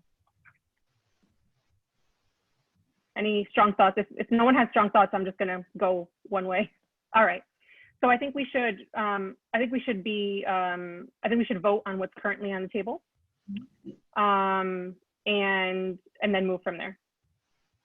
So I'll entertain a motion to approve the current reopening plan as proposed and presented by Dr. Toledo. So moved. Second. So motion was made by Andrew Branson and it was seconded by Sonia Grace. Any additional comments or discussion? Hearing none, I'm going to do a roll call vote. Sonia Grace? No. Hugo Figueroa? No. Glendalise Colon? No. Andrew Branson, yes, Andrew Branson, sorry, Andrew, about that. No. Brian Estrada? No. And Stephanie Gonzalez, I am also a no. So the motion we don't Okay. have the votes to approve that proposal as it was laid out, Dr. Toledo. So I think the next step is for us to hash out what we'd like to see in a reopening plan. And don't focus, I think this board can't hash out the like nitty gritty details of that plan. But the concept of themes that I heard today or suggestions that I heard today is a gradual phase in, right? With very few students in grade levels phasing in. I also heard full distance learning with a reassessment at some point in the future, where we then decide if we do full distance, if we continue full distance, or we start to bring kids in. I also heard full distance with options, right? Like with options for parents like Amanda, parents like you, Glendalise, and ensure that we include that choice. So so I want to, any other scenarios that you all are thinking of, that you heard in today's conversation that maybe I didn't include in my like small summary. Want to hear from you all. Yeah. Sonia, go ahead. So, yep. Absolutely, I think that it was loud and clear that to me, and this is how I've been feeling all along, and I was hoping to hear something that I didn't know to make me feel that we could put the children back in the building and the teachers and the staff and keep them all safe, and I don't think we can. So I don't know that we can have this many of our community come back into the building. So I would be supportive of a priority of being on virtual learning, absolutely with a choice that anyone who needs a child to come in. I don't think we want to take away or would support the children who would be the 5 days, the groups that we had already identified as most at need. They should be coming in and they should have the option to come in, plus any other student who would need it. I can't imagine us saying no to a child who can't be at home, that we couldn't find some way for them to be in the building. I mean, it can't, I just don't know, even if it's a shared space where they're still doing the remote lesson with their peers, but there's an adult there that can guide them through and can sort of support them. So it's not the dining room table where no one has any support or knowledge of education, but maybe we could just bring them all together. So you need to be there. Maybe it's a mixed grade group. Maybe it's, we could, how creative could we be to make this happen? Can we think about classes later in the day so that the children who are home, older children taking care of their siblings, can take their classes at 5 o'clock when all the little ones have taken their classes? Like, how can we do this? I think that there's so many other things that we could do. Open the buildings a little bit differently and use our buildings in a different way that could be supportive to all the students who need that face-to-face or that in the building space to be better, to work better for them. But I would say we would start with virtual, absolutely continue to collect the data as well as we could, and reevaluate at a minimum a month. But I'm okay with what Brian is saying to look, maybe give it a couple months to see where we are at the end of the first quarter of school. Can I ask for clarification real quick? For me? Yeah, go ahead, Brian. So you, at first you had said, I think it was like a 5-day with like a specific set of students. So what you were saying outside of that was like an opt-in? Yeah, and I don't know how we described it, Dr. Daly, if you could explain, there are a group of children who we know would be coming in full-time. Mm-hmm. So that remains. Along with them, anyone who would opt in, who needed it. I can't imagine us saying no to a child who needs to be in the building. And to Dr. Toledo's point earlier, it would require us to talk to our union and our teachers, our partners, and think through how do we make it happen. What I heard today in the comments makes me believe that all the teachers are willing to do that there's enough appetite and there's a lot of willingness to be creative. And so I think we could do that. Still support all the children, for either the parents who can't have their children at home or who really, because of work or other issues, or those who need that extra support. Did I clarify or did I just, okay. Anyone else have additional thoughts? If not, I'm going to, I want to see if I can synthesize, Sonia, your thought so that we can turn it into a motion potentially. Dr. Toledo, I saw you raising your hand. Go ahead. Process-wise, I wasn't sure, but one thing that might be the state kept using the term guardrails this summer, but one thing that could be helpful is if the board felt strongly that there was either a max number of students in a classroom or a max number of students in the building, because if we leave it just up to choice, I don't know, I think some of those parameters might be helpful if that's how the next vote could. So it would be up to choice, but no more than. Yeah, I'm just trying to make sure. Otherwise, it feels very open, and I don't know that we'd capture everything that the different board members were thinking. But maybe if there's something quantitative to help us measure. I started hearing a lot of people saying 15 was too many, and so just curious where people think the right number is, or was it the 200 in the building at the same time? Just some of those pieces as we approach a more gradual phase in. Thank you. Yeah, I mean, I think that's a good question, and that's why sort of the easiest thing to do would be just say we're going to do full distance learning. I think the addition of choice is where it gets complicated, right? One, because we don't know what that need for choice looks like. I think if we look at the data, overwhelmingly parents are going to keep their kids at home, and so that's our only guide right now to make this decision. I think, Andrew, go ahead. I'll let you chime in. So just from a process perspective, and I appreciate, everything that's happened tonight and the efforts that people have put forth. From where I sit, I think that from a process, we had a proposal from the superintendent.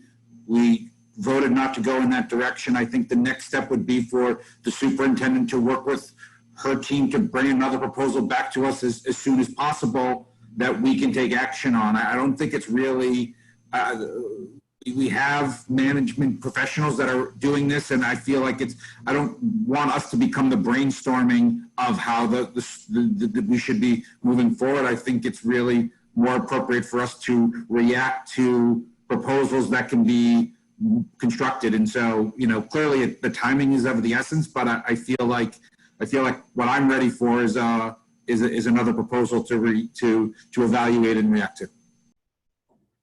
But I think that that's unfair. I think we should be able to tell the superintendent to bring us a plan that we know we're going to approve.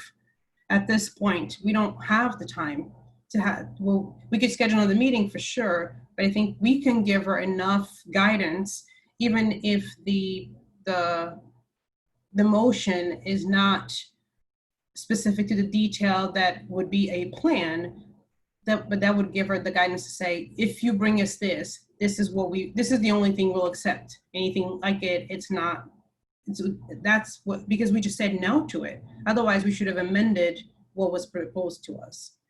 And it's September 3rd, and not only do the teachers need to know, the staff, but the parents and the children. I don't feel comfortable waiting much longer than to give people, for all of us to go home tonight, knowing what it is that our day is going to look like, or what our world may look like next week. Yeah, go ahead. Yeah, so I appreciate that. I think that it's, I think just to sort of clarify to say, I'm happy formulating or supporting a motion that says, this is what we're going to do for an interim period, and that there will be an interim strategy until we have a revised proposal that is that goes beyond that particular point in time.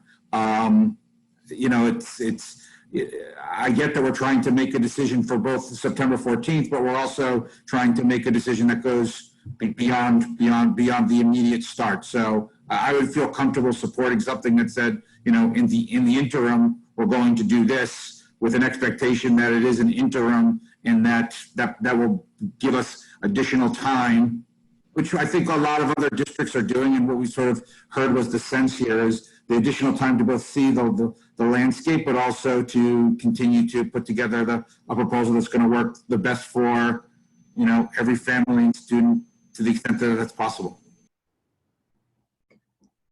Annalise, I think you had your hand up for a little while. I may lose my hair by the end of this year, but yes, my hand is up. All right. I may have, I'm like, can I speak what my thoughts are, and then maybe you guys can help me provide clarification? Because the proposal Dr. Toledo put forth today, I think is great. Or if and when we are still offering the option of full distance learning. So I'm struggling with my vote right now, because then did we really have to, I don't even know how to put into words. I think what we should be fighting here is the time frame of the opening date and the time frame that our district was allowed to even prepare. Because I really feel that what was put forth today is great. We already know that 70% of our district want distance learning. Who shows up the first day of class is going to be less than what's on the screen. I believe it 100% in my heart. So our numbers are going to be lower. I think what we should be fighting for is the time frame that our district was given once again to prepare for this school year. We were given another 10 days for all these teachers and our staff to prepare. And not only the teachers and staff, but our parents. I still have parents asking me about uniforms. What do I buy my kids for the first day of school? I haven't gone shopping. Do I even buy them clothes? Yeah, it's the least of concerns based on safety, but it is questions that are being brought forth. How do we fight even pushing back the beginning of the start date? I feel it is unfair that we have to keep having to rush to prepare for these kids. I think that what you put forth, Dr. Toledo, was excellent. And I know if we are leaving it open for full distance learning, those numbers are going to be way less than what was on the screen. So if I have to renege my vote, I will, and I'm going to vote for what she proposed. And I think what we should be fighting is for a different start date. So Stephanie got kicked out. We can give her a couple minutes to come back on.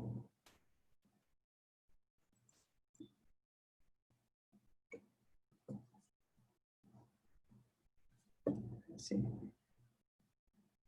I know the internet at my house has been a little weird today, so I don't know if maybe she's experiencing the same thing.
Her internet at home is down. She's to connect with her phone. Yeah, she's trying to connect. Hold on.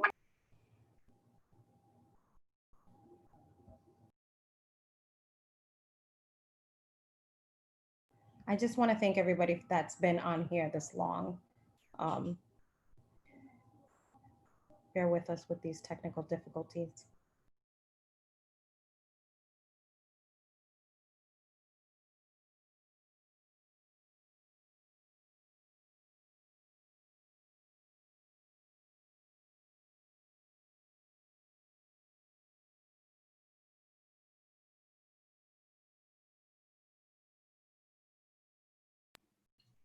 Michael, she's going to join as an attendee. Can you pull her in to the panel, please?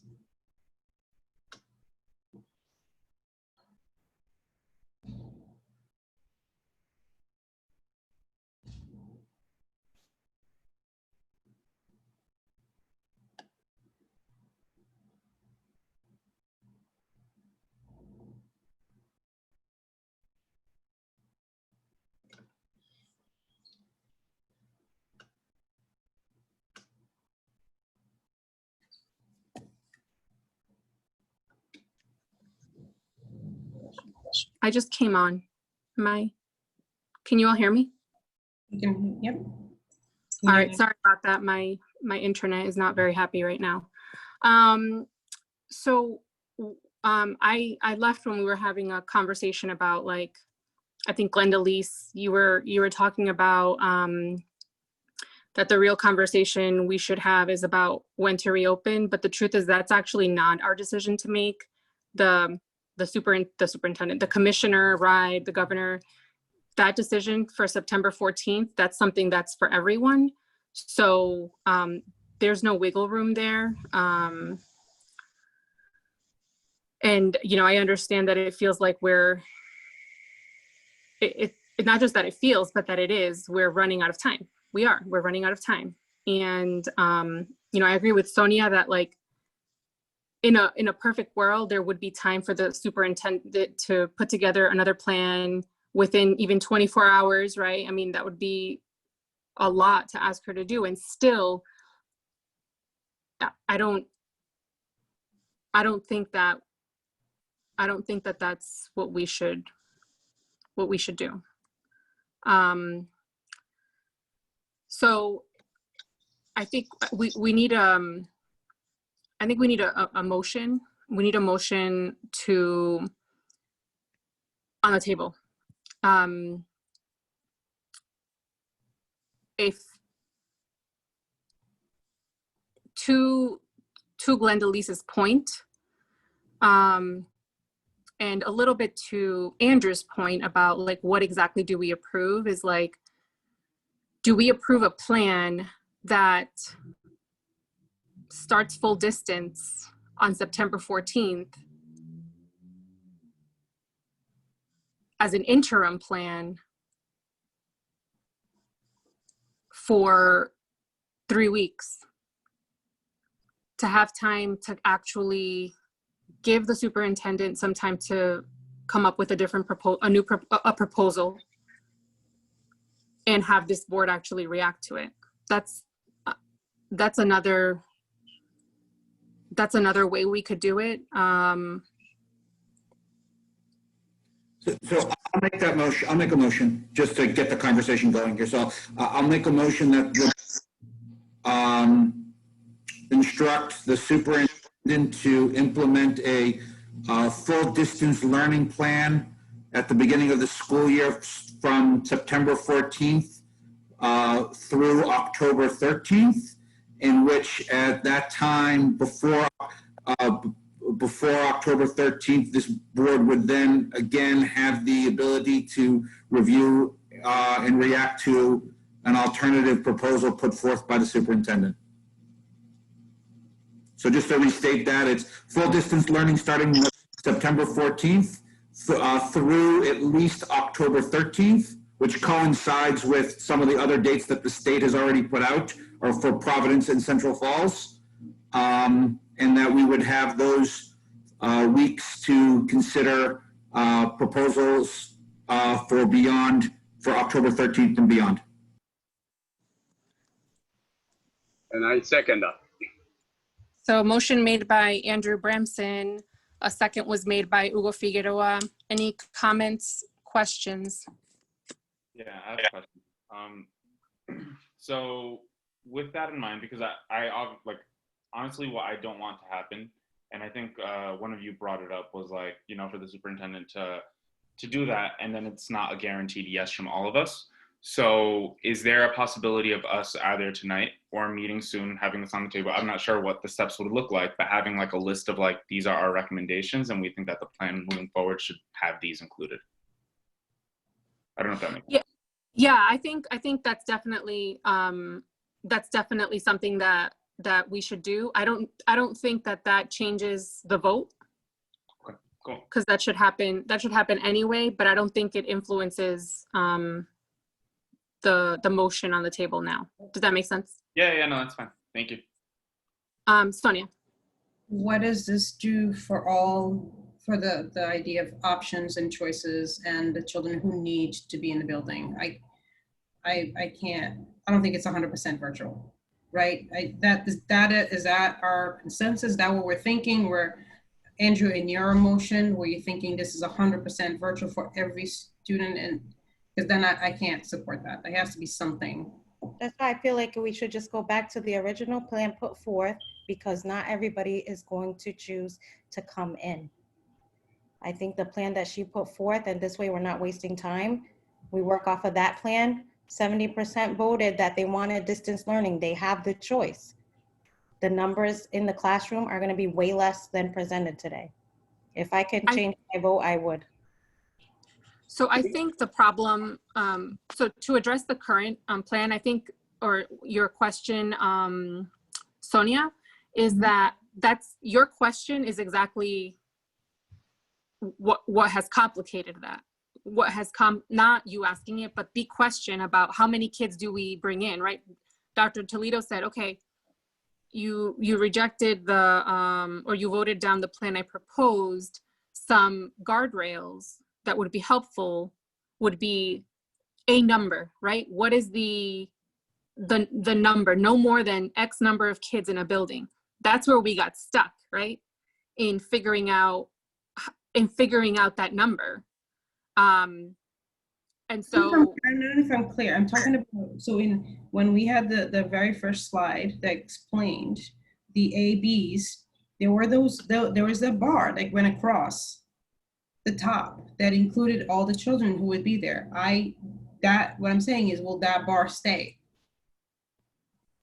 So we're not talking about the A's and B's, we're talking about the other ones. And then if that would stay, then is there an option for that group to be a little bit more expanded, not to the point where it would be 50% of the population, because it most likely it wouldn't be.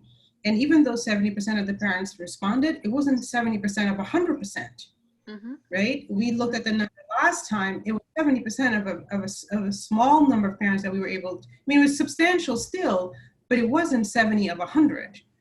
So we don't know what that looks like. And we did hear from some parents today that really need it. So I'm thinking about that top bar.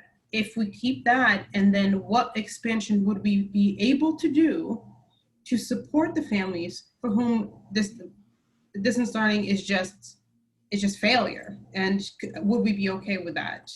I'm trying to find what you're referring to, Sonia, on the top bar. Could you share, Dr. Toledo, please? Share your screen. I'm sorry if I'm not making sense. I've had 7 hours sleep in the last 2 days. No, I mean, this is a lot. All right.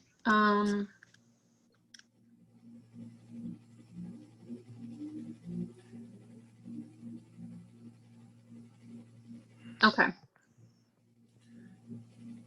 So that students and programs. Students in programs with less than 15 students come 4 days a week. So, okay, so would you? So those are the ones, even when this limits the choice. This limits the choice.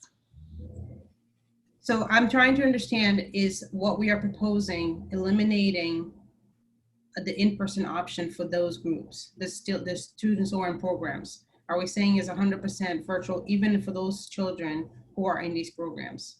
So allow me to amend or clarify my motion based on what Sonia has said. So the motion that I would be making is that we would begin distance learning on from a period of September 14th through October 13th for those students that would have been assigned to Group A or Group B per this chart, but that in-person programming could begin on September 14th for those students in the narrow bar above students in programs with less than 15 students. Is that sort of what you're getting at, Sonia?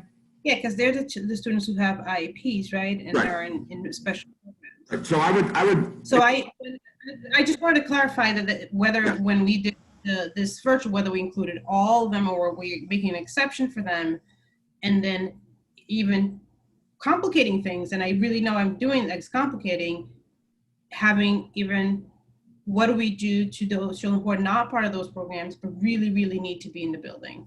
How do we support them if they cannot do virtual learning for one way or another? And I'm speaking because I think that there have been other districts that have done that, other schools that have done that, where they say, if you believe your child really needs to, let us know and we can figure that out. And is that something that we have the ability to do for those children whose parents will call and say, I can't, my child cannot? That makes sense. And that way, Andrew just said, that includes those kids too. So that makes sense. I still second that. Okay, I was just going to ask you if you still second the motion. So definitely. I guess we're in discussion. You know, I wish we knew when we got to a plan that was perfect, right? And I think that whatever happens today is going to be imperfect, right? It's going to have many holes. It's going to not make everyone happy. And like, I also think that part of having to vote, right? Having the privilege or the honor to vote for this plan is knowing that whatever we vote on will be imperfect. And so I think, Sonia, I think your point is a good one. I think that if we prioritize the kiddos in this bar that you pointed out and committing to looking at another plan and approving another plan before October 13th, I think is fair. So we're not committing to doing this until the end of the school year or even until the end of the calendar year. But this would buy us a little bit of time to be able to look at another plan rather than try to figure out all of those things. Can I ask a question? And and I appreciate, first of all, I think we're making progress. We have to get through this logjam tonight, and I think we all recognize that, so I appreciate that. The question that I have for the group is, under the slide that we're looking at, there were certain criteria that came with whether students were in the students in programs with less than 15 come 4 days a week. And so what I'm concerned about is are we maintaining that strict criteria, or are we expanding that criteria to say, also, if you really don't think your kid wants to do distance learning for the next 4 weeks, you also get to come in from that perspective. And I see the superintendent nodding, and I guess my initial thought is that on the one hand, I'd be really uncomfortable with that type of that haziness, because I think it just opens it up and it creates all sorts of potential staffing issues. But what I'm also hearing from the data is we probably could do that because the participation levels of it wouldn't be so high that it would really sort of derail everything. And so we're sort of we're sort of, it's a little bit of a gamble, but it sounds like people think that that is a necessary gamble in order to meet the needs of families who know that they won't be able to do 1 week of distance learning, let alone 4 weeks. And so that's sort of what I'm hearing. And so I guess I would ask the superintendent to sort of respond to, you know, what would it look like to say, to have to expand that bar of students in programs with less than 15 students? Because it sort of feels like we're trying to do both and here. Absolutely. I appreciate, and I think we've had so many versions of these slides that people may even remember. We used to name it more specifically of like students who have significant intellectual disabilities and self-contained programs. We actually removed some of that subtext because we were hearing from so many families. And again, it's tough because any sample of families we hear from is just that, it's a sample. But we are hearing in both directions that it shouldn't be rigid. So we were hearing from families of students in self-contained who were saying, I'm not comfortable sending my students. Sometimes that disability is, you know, a learning disability might be comorbidly existing with some other health cause that makes the family not comfortable with having their child in school. So that's one piece, is like, we're not certainly going to require that a student in that program come in. We want that family to have choice. But then also we heard from a lot of families whose students didn't have an IEP, weren't necessarily a newcomer, but felt really strongly that their child was in school. So that flexibility would be helpful. I do keep wondering, we do have a board meeting on the 1st of October. I would put together a new plan if you wanted it tomorrow. I don't know what it will look like to go a full month in full distance learning, knowing how many families are telling us they need an in-person option. So just wondering also, when do we, just one other consideration I would ask is that even if we started with one class and one grade in each building for those families who are saying we need it, I think we would be able to do all the learning that everyone is saying is so important of doing things gradually. So just wanted to bring back that piece of around the gradual phase-in. That was one of the first points that the board chair mentioned when you all started to brainstorm. Dr. Toledo, I think you might have mentioned this earlier, and I just want to bring it back. I don't know if this could be something also to consider, but you might have said something, correct me if I'm wrong, about like 15 might be too much, what's the max, or something along those lines. So now what I'm thinking about in regards to the students in the programs that are in that narrow bar, right? Is there like a certain, I'm wondering, like, as opposed to number of students, like thinking about building capacity and thinking about percentage of students, right? Because like what looks good for Central Falls High School, let's not even talk about high school, right? What looks good for Raices looks very different for veterans, so on and so forth, right? Based on the number of students, Captain Hunt, so on.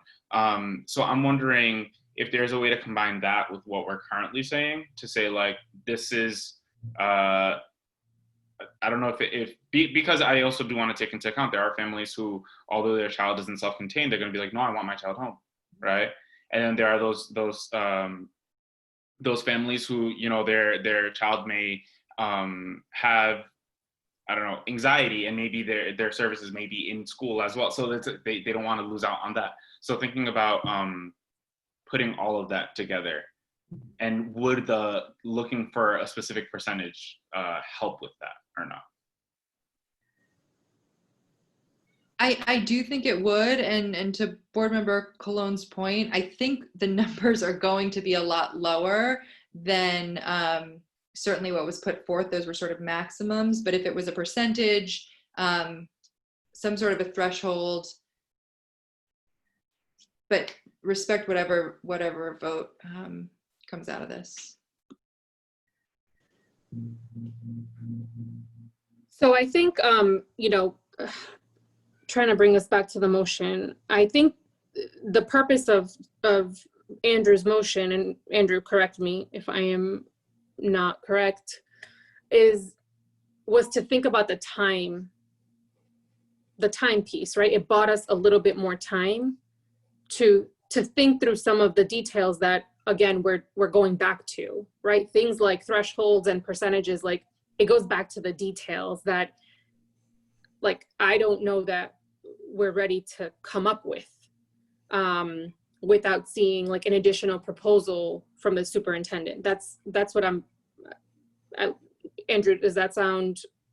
Yeah, I think there's the time element is it buys time for an alternative proposal, but it also buys time for infection rates to go down potentially. I mean, that's also, you know, now I'm not trying to predict that that's going to happen, but that's obviously a variable. I mean, so I feel comfortable with the motion. The only thing that's still sort of fuzzy for me in the motion is, you know, we need to sort of, in order to really take action on this, I think we need to have a little bit more clarity in this discussion and perhaps amend the motion to determine which students get to fall in, you know, which students are going to get to are students going to be allowed, families going to be allowed to self-select into that top row of students in families with less than 15 students come 4 days a week, and or is this a criteria that's going to be established by the district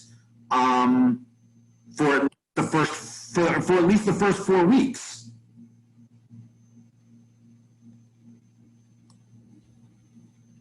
Yeah, I mean, that's exactly, like, that's a detail, right? It's a detail that I don't know that this board is prepared to answer. And so, I'm sorry, I'm missing this. Like, why we're not prepared to answer whether we're giving that option? Because the way that top bar is written, it includes 4 days a week. And if you look, so the A and B, that would sort of, wouldn't align with A, B, right? So that's because that we were assuming that we were going to have to bring, so I wasn't speaking to that to maintain it as 4 days a week. I was just saying like that group, right? I'm not speaking about the scheduling. I'm thinking about the group and thinking about whom, not only do we have all the parents for whom in distance learning does not work, and can we offer them the option of in-person learning at the schools, but there are other groups that we had identified as more in need of face-to-face and who we know are still not going to show up. But so I was just really just calling out the sort of the populations and the options of those for whom in-person would be there. So I wasn't speaking to frequency of how many days they would come in. Got it. Can I just, quick point of clarification. So I think what I'm saying here is that within that top group, the students in programs with less than 15 students, there's clearly a list that the district could develop of families that would be invited to participate in that. But I think we can all agree that there's that. But what I think Sonia is saying is that there should also be an opportunity for families that have not been invited to opt into in-person learning for the first 4 weeks. Am I summarizing that correctly, Sonia? Yeah, I don't know if the invitation is how we would do it, but I think that we had identified some populations who we said for whom like even that 2 days wasn't enough, that we really thought there was more need for in-person learning. So if we include those and everybody else, what does that look like? So I guess it's expanding, if you want to keep the word invitation, but expanding the group of students who would be opting in to in-person, which is, I think, to Glenda Lee's point, she wants that option. I would want her to be able to send her child who needs to be in the building to the building if we can do it safely. Again, if we could do it safely. Can I ask one more question? If families that fall into the less than 15 students group that need speech therapy, need IEP, and their families are firm on distance learning, how and can and will those services be provided to those students? That is no problem. We can absolutely provide all those services through distance learning, and all services, all IEP mandated services were met. or compensatory services were offered. So that I have no concern with. Those can certainly continue to be provided virtually. Perfect. And then does 504 count for that group of students? In terms of us being able to meet their needs, or in terms of them coming? In terms of, because it says students in programs with less than 15 students. So technically she's not in a specific program with less than 15 students, but she is a 504. Right. So not even every student with an IEP would have been in this top bar as intended. It was truly, and I think Vice Chair Grace, I think your point was a really important one. It doesn't have to be 4 days a week. It was more the idea of like particular subgroups that on the whole, but again, there's of course individual, that is the I in IEP, on the whole didn't do as well with distance learning. Board Chair Colon, to your question about 504s, that could be another targeted group that we have more in-depth conversations with each family about, hey, you have a child who has this 504 to ensure they receive accommodations, modifications.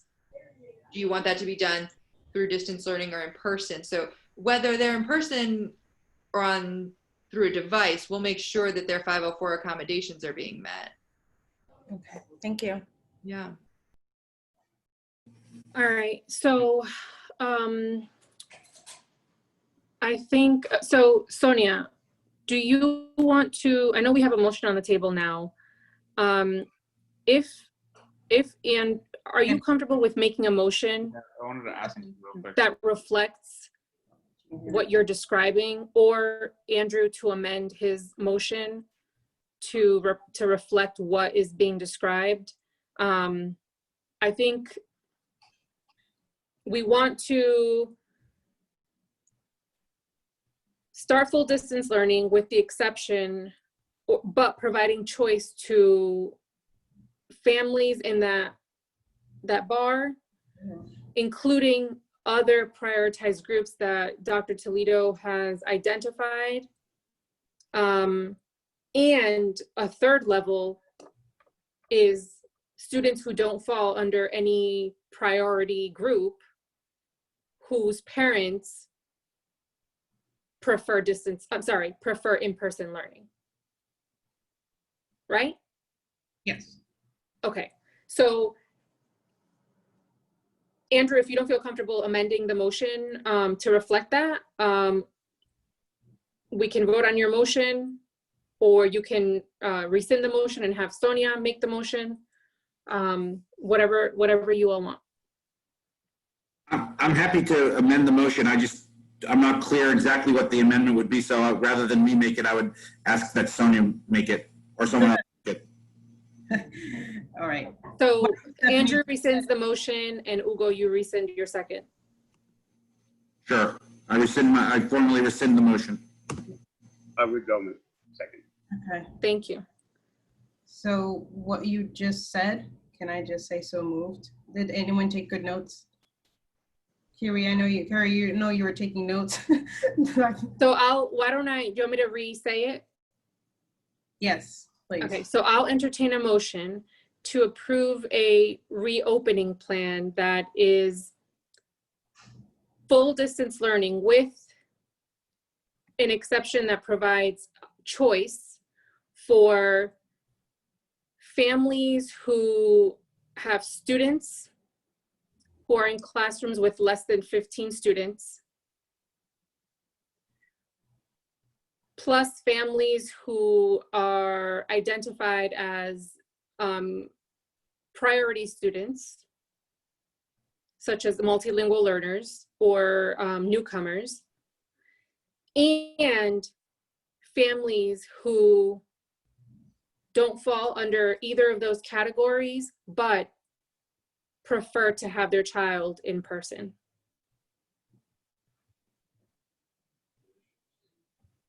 So moved.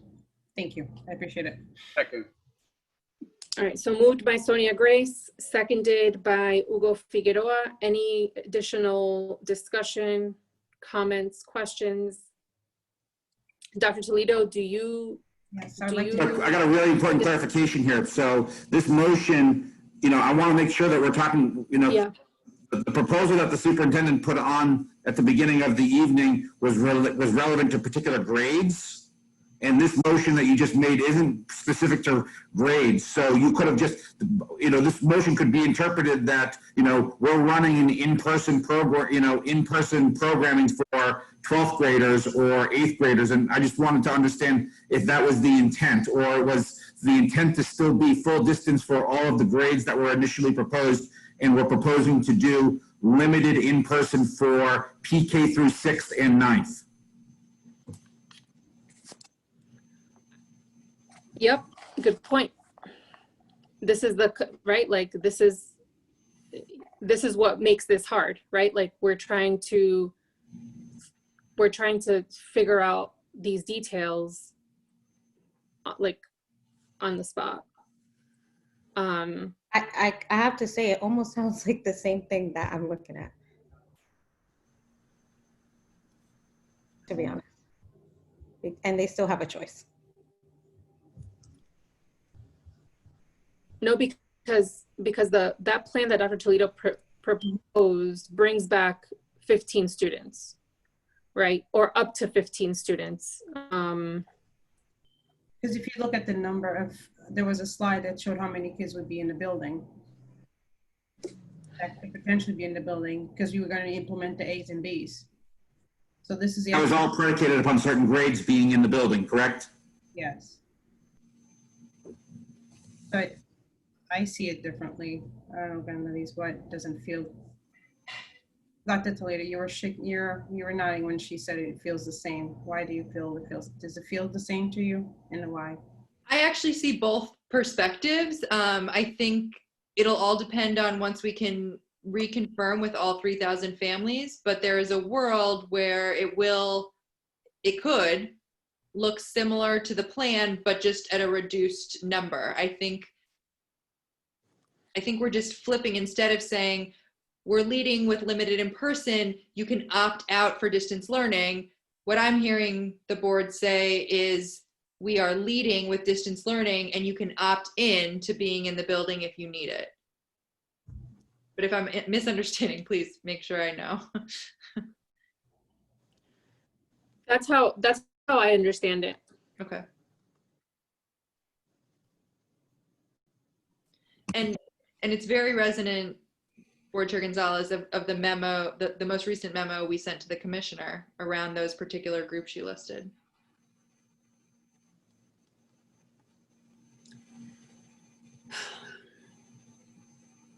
So just a quick question, because the way you just framed it, Superintendent, was helpful, and that it was primarily full distance learning with an opt-in for limited in-person. I guess the question is, what are the parameters of that opt-in from a grade capacity, a building, in a students in school each day capacity? And don't we really need to know something about that in order to approve this? Because if we don't, then you could be have to say no to students and families that you really should have to say yes to based on, without those parameters.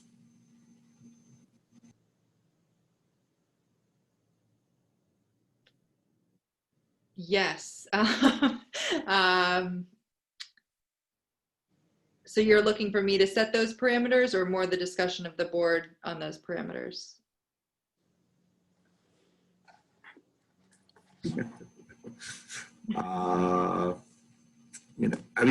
Look, the parameters here that we're looking at this slide had 30% of students in school each day compared to the total enrollment.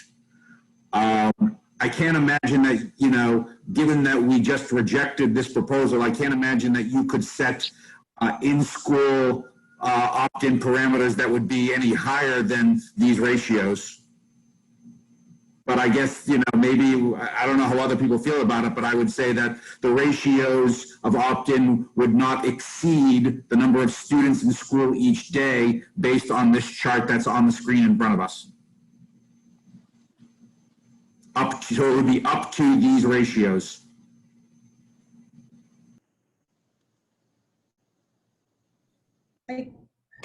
I guess if we bring it down to it, like they're all the same. They are the same. But I think to hear, I don't want to minimize the power of messaging and explaining and what it has done to our community to hear, you have to come back, right? So even though it's 6 of one, a half dozen the other, it matters. And I think it has mattered to families to hear, you're going to be here 2 days a week, where the majority of them feel that they don't want to do that. So Dr. Leach, when you explained it, I said, oh, yes, okay, I guess that feels the same. That is pretty much kind of the same, I guess. It's the opt-in to remote virtual learning, or is it opting into in-person learning? And I think it's, even if it's just semantics and it's just the way you explain it, I think it's making a difference to our community, and it will require different levels of effort from different people and from the families and planning. And so I don't want to just not forget that, even if it's just a different way of saying the same thing. Because I'm trying to understand why it felt different to me, that the conversation we were having, if in reality it's just, it will end up being the exact same thing.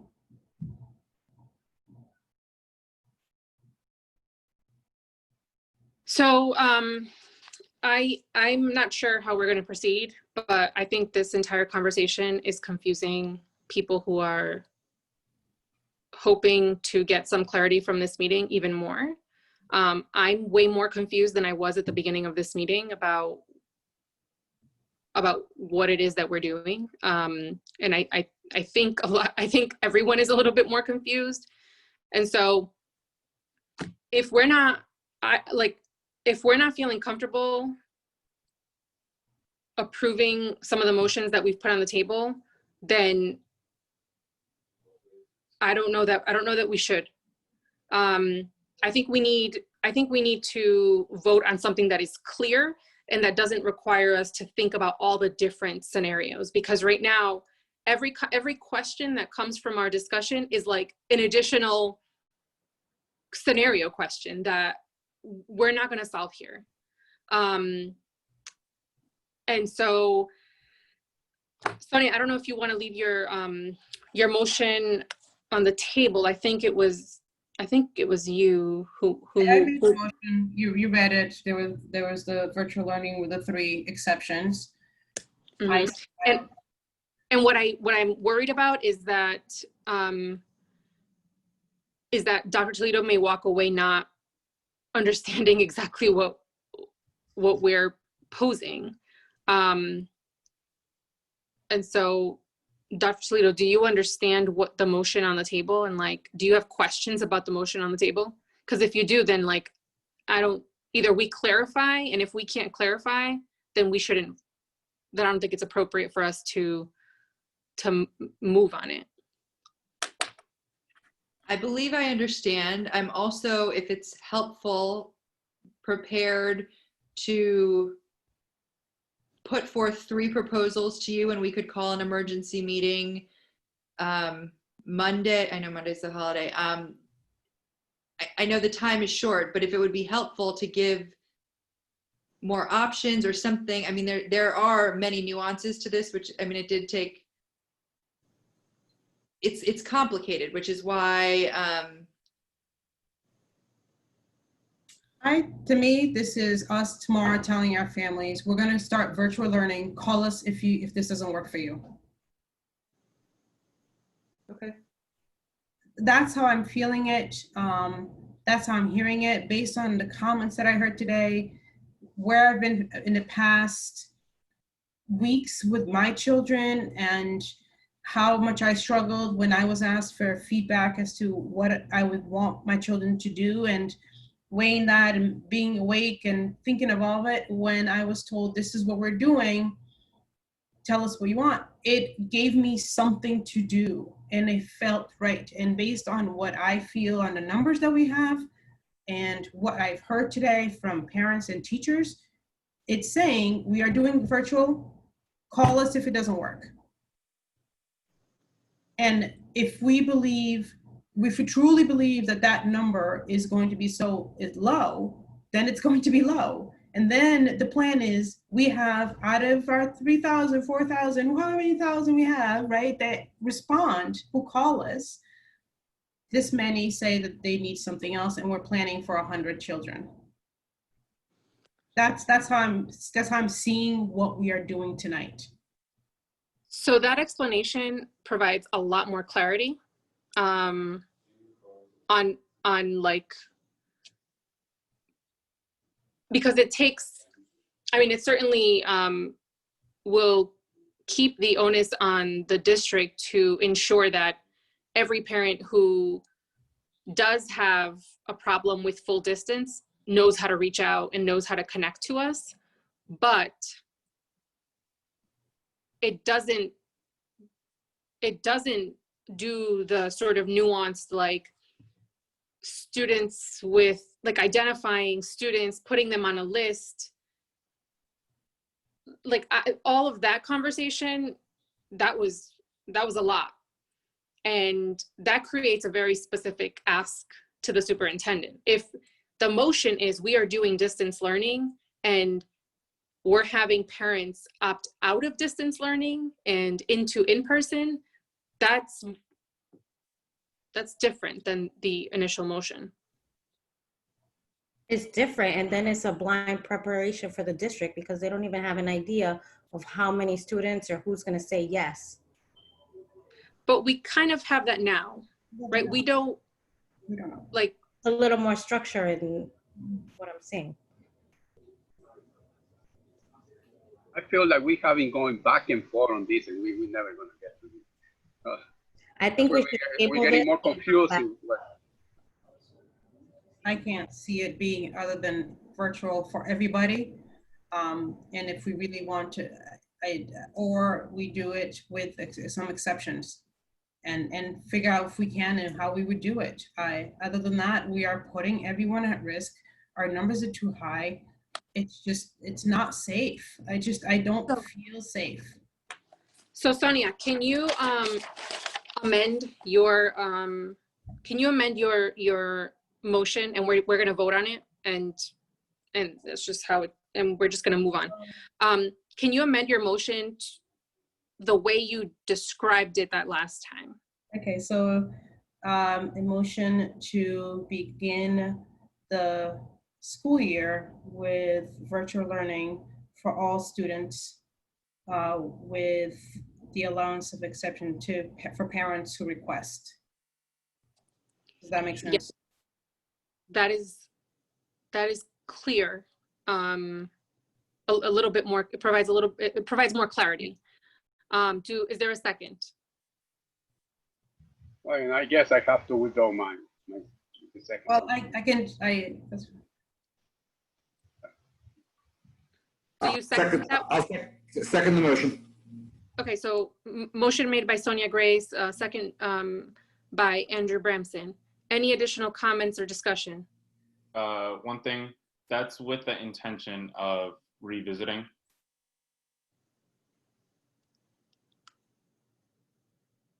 So like thinking about like time, if we're thinking about phasing, or are we just saying distance in general for the year? Because that's another thing that I think needs to be included.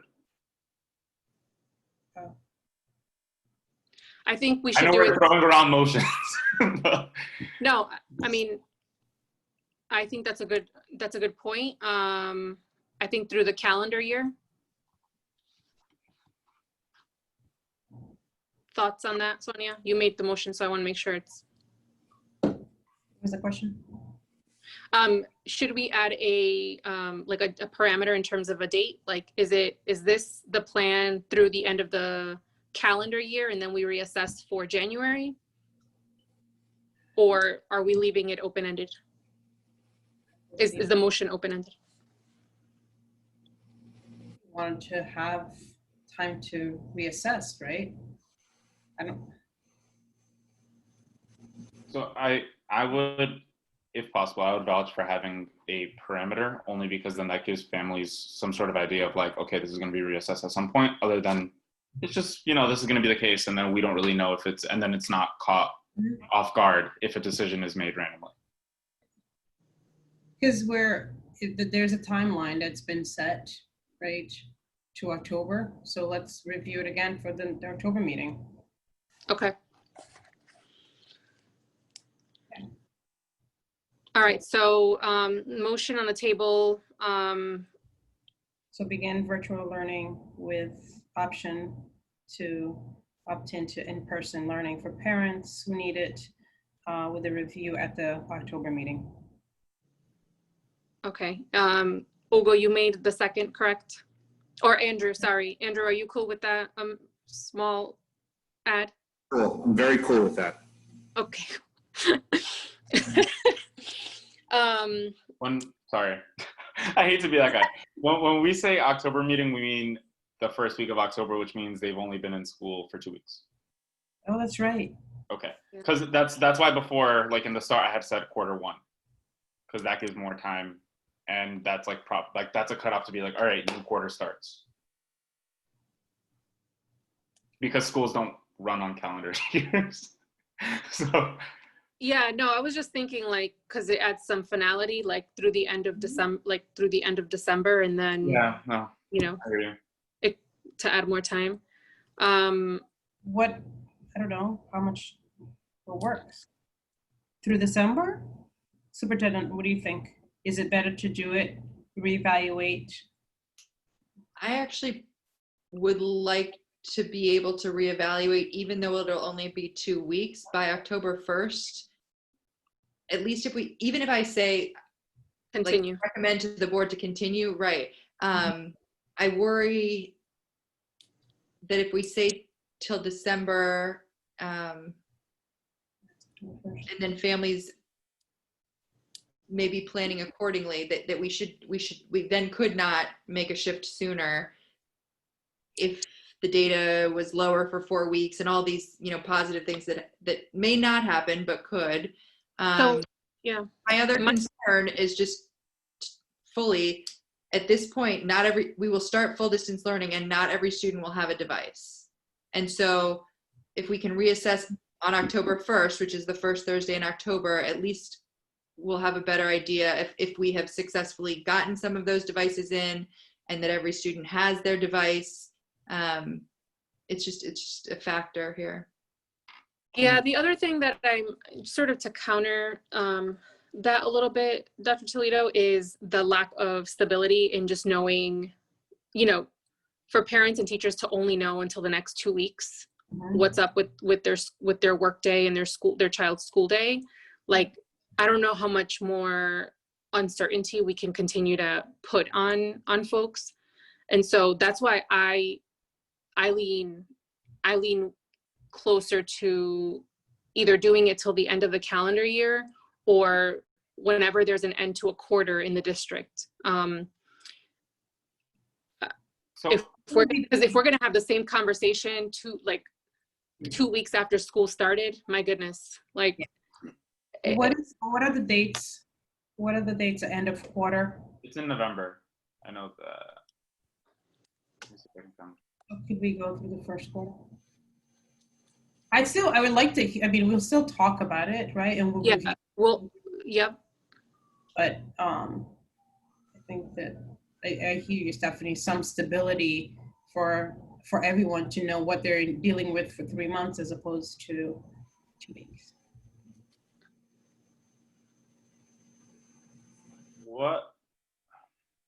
So I'm listening to everything and I'm thinking, Dr. Toledo, based on what you mentioned as like reassessing, I'm wondering if that's more of like an update, whereas the reassessing will be like reassessing our decision as to when that date would be. So like thinking about, and then that also takes into account what Stephanie was saying in regards to like seeing where we are and making sure that families are good, but still having that end date or I guess tentative end date at the end of Q1 or December, whatever it may be. And then board meetings can be, part of it can also be like updating us on like, how's it looking for COVID? How's it looking? Is it looking like we're going to go until December? Is it going to look like we're going longer? Is it like, it's like giving us that. Yeah, I think that makes sense. So, yep, go ahead, Andrew. So I'm comfortable with what Bryant has put forward with the first quarter. My question for Dr. Toledo would be, parents would have the chance to opt in. Does that opt-in have a time frame where if you're going to opt in, you need to do it by September 14th, or are you going to come into school every Monday and with 13 families that said, you know what, after 3 weeks, enough's enough. We're just going to opt. We just can't have kids showing up every Monday opting in. I mean, there's going to have to be a parameter of if you're going to opt in, you need to do it by such and such a time, and if not, you have to stay with distance learning. So I just wanted to get your reaction to that.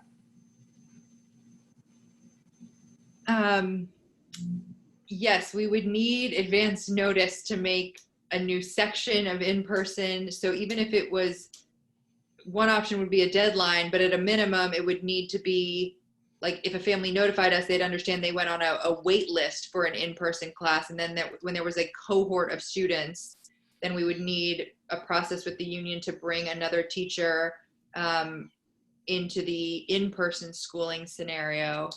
So it certainly wouldn't be something where you could just show up any day. We just wouldn't necessarily be equipped. Thank you. All right, so back to our motion. So Sonia, you are good with the motion being amended to include the end of the first quarter timeframe? Yes. Okay, Andrew, you're cool with that, with that as in your second? Yeah, if we could just also include the date as well as the first quarter, because some families will be happy with the term first quarter, and some families will need to hear it be November, whatever. Okay, yeah, that's a good point. All right. I'm scared to say any additional discussion because we have discussed the heck out of all of this. I'm just kidding. Don't mess with me like that. Don't. All right. So, anything else before we vote? All right. Hearing none. Motion was made by Vice Chair Grace. Second by Andrew Bramson. A roll call vote. Andrew Bramson. Yes. Sonia Grace. Yes. Glendalice Colon. No. Brian Estrada. Yes. Hugo Figueroa. Yes. And Stephanie Gonzalez. I am also a yes. The motion carries. We have some semblance, not semblance, we have a better sense for our reopening plans. I appreciate everybody engaging in this conversation. I know that it was difficult. I know that it was frustrating. Certainly, honestly, it was frustrating for me as well. And I'm sure it was frustrating for the folks waiting and hearing our discussion back and forth, but I appreciate everyone committing to this discussion. I think the more questions we had just showed that we want to get this right. And I don't think that there is a right decision to make. Anything else, Dr. Toledo, on this? So we'll keep checking in. I'm sorry, my computer isn't working. So I think the next item on the agenda is an executive session.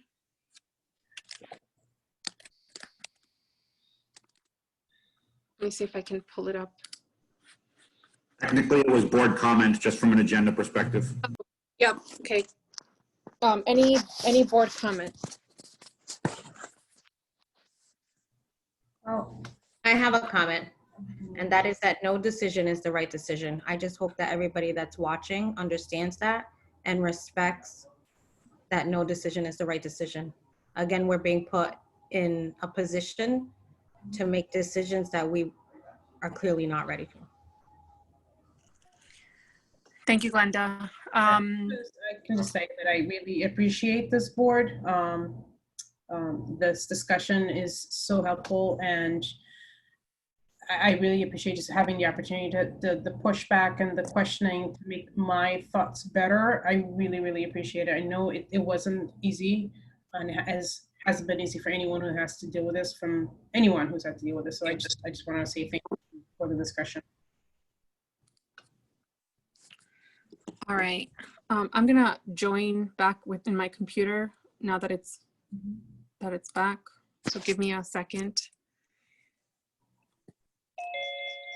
Oh, there I am.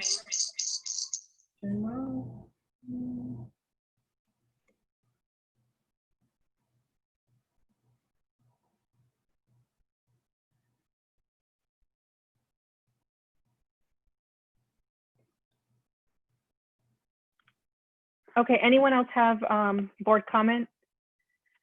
Yeah, I just wanted to say that, to add on to what both Sonia and Glenda Lee said, there were many of you who were commenting and writing and chatting and questioning and stuff while we were trying to decide. And I do want to say that we were reading, right? It's just really hard to make this decision when there's different views coming from all over the place, and us also trying to stand with what we believe. So, but I do want to say that we did acknowledge what you were saying, although we weren't, attending to them right when they were coming in. So thank you. Thank you, Brian. I think that's right on. Superintendent, I think so the agenda said your comments were just the reopening plan, so you're not speaking to anything else tonight, right? So I just wanted to at some point flag, and maybe we can think through our agendas coming up with the facilities committee that we have monthly meetings. So I sit on it wearing my other city hat as the city clerk and purchasing agent, but Glenda Lee sits on it as a board member, and it meets monthly and is met monthly for many, many years now, going, I think, 4 consecutive years of almost monthly meetings in which we discuss our facilities, our buildings, and we talk about the funding and the work. And it's a really good committee, does a lot of good work, but I think we've sort of have forgotten to bring it to the full board. And there are some decisions, I think even earlier today, that Superintendent mentioned that there's some security upgrades that were done to all our buildings. That was through partnership with the city and the grant that we received with the Department of Justice. And it's changing in some buildings really substantially what the building would look like. So we may have not people in the building to see it, but those are some things that I just wanted to flag for us and for you, Superintendent, for us to figure out a way to bring that more to the board, because I think it will bring it all to the community, because this is where most of the announcements that come from administration go out to the community. Add that as a standing item. Mm-hmm. Yeah, I think that's, Sonia, I know you and I had discussed that a few weeks ago, and I'm glad you brought it up again as a reminder to include that. Thank you.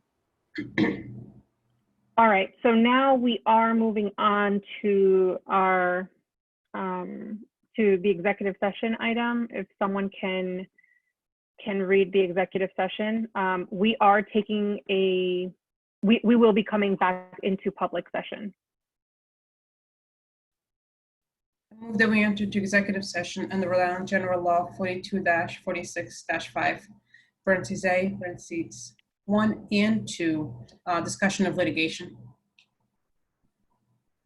Motion made by Sonia Gray. Second. Second by, I didn't hear who it was. Andrew. Oh, Andrew, okay. Seconded by Andrew Bramson. Roll call vote, Sonia Gray. Yes. Andrew Bramson. Andrew, you're muted. Yes. Glenda Lee Colon. Yes. Hugo Figueroa. Yes. Brian Estrada. Yes. And Stephanie Gonzalez, I am also a yes. We will be leaving this Zoom meeting and going into a Zoom meeting for the executive session. We will be coming back into public session we'll be coming back into executive session, into public session. You all may, of course, are invited to stay. All right, that's it. All right, let's go find that.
Okay, waiting for a few more board members to make it back, to find their way back to this Zoom.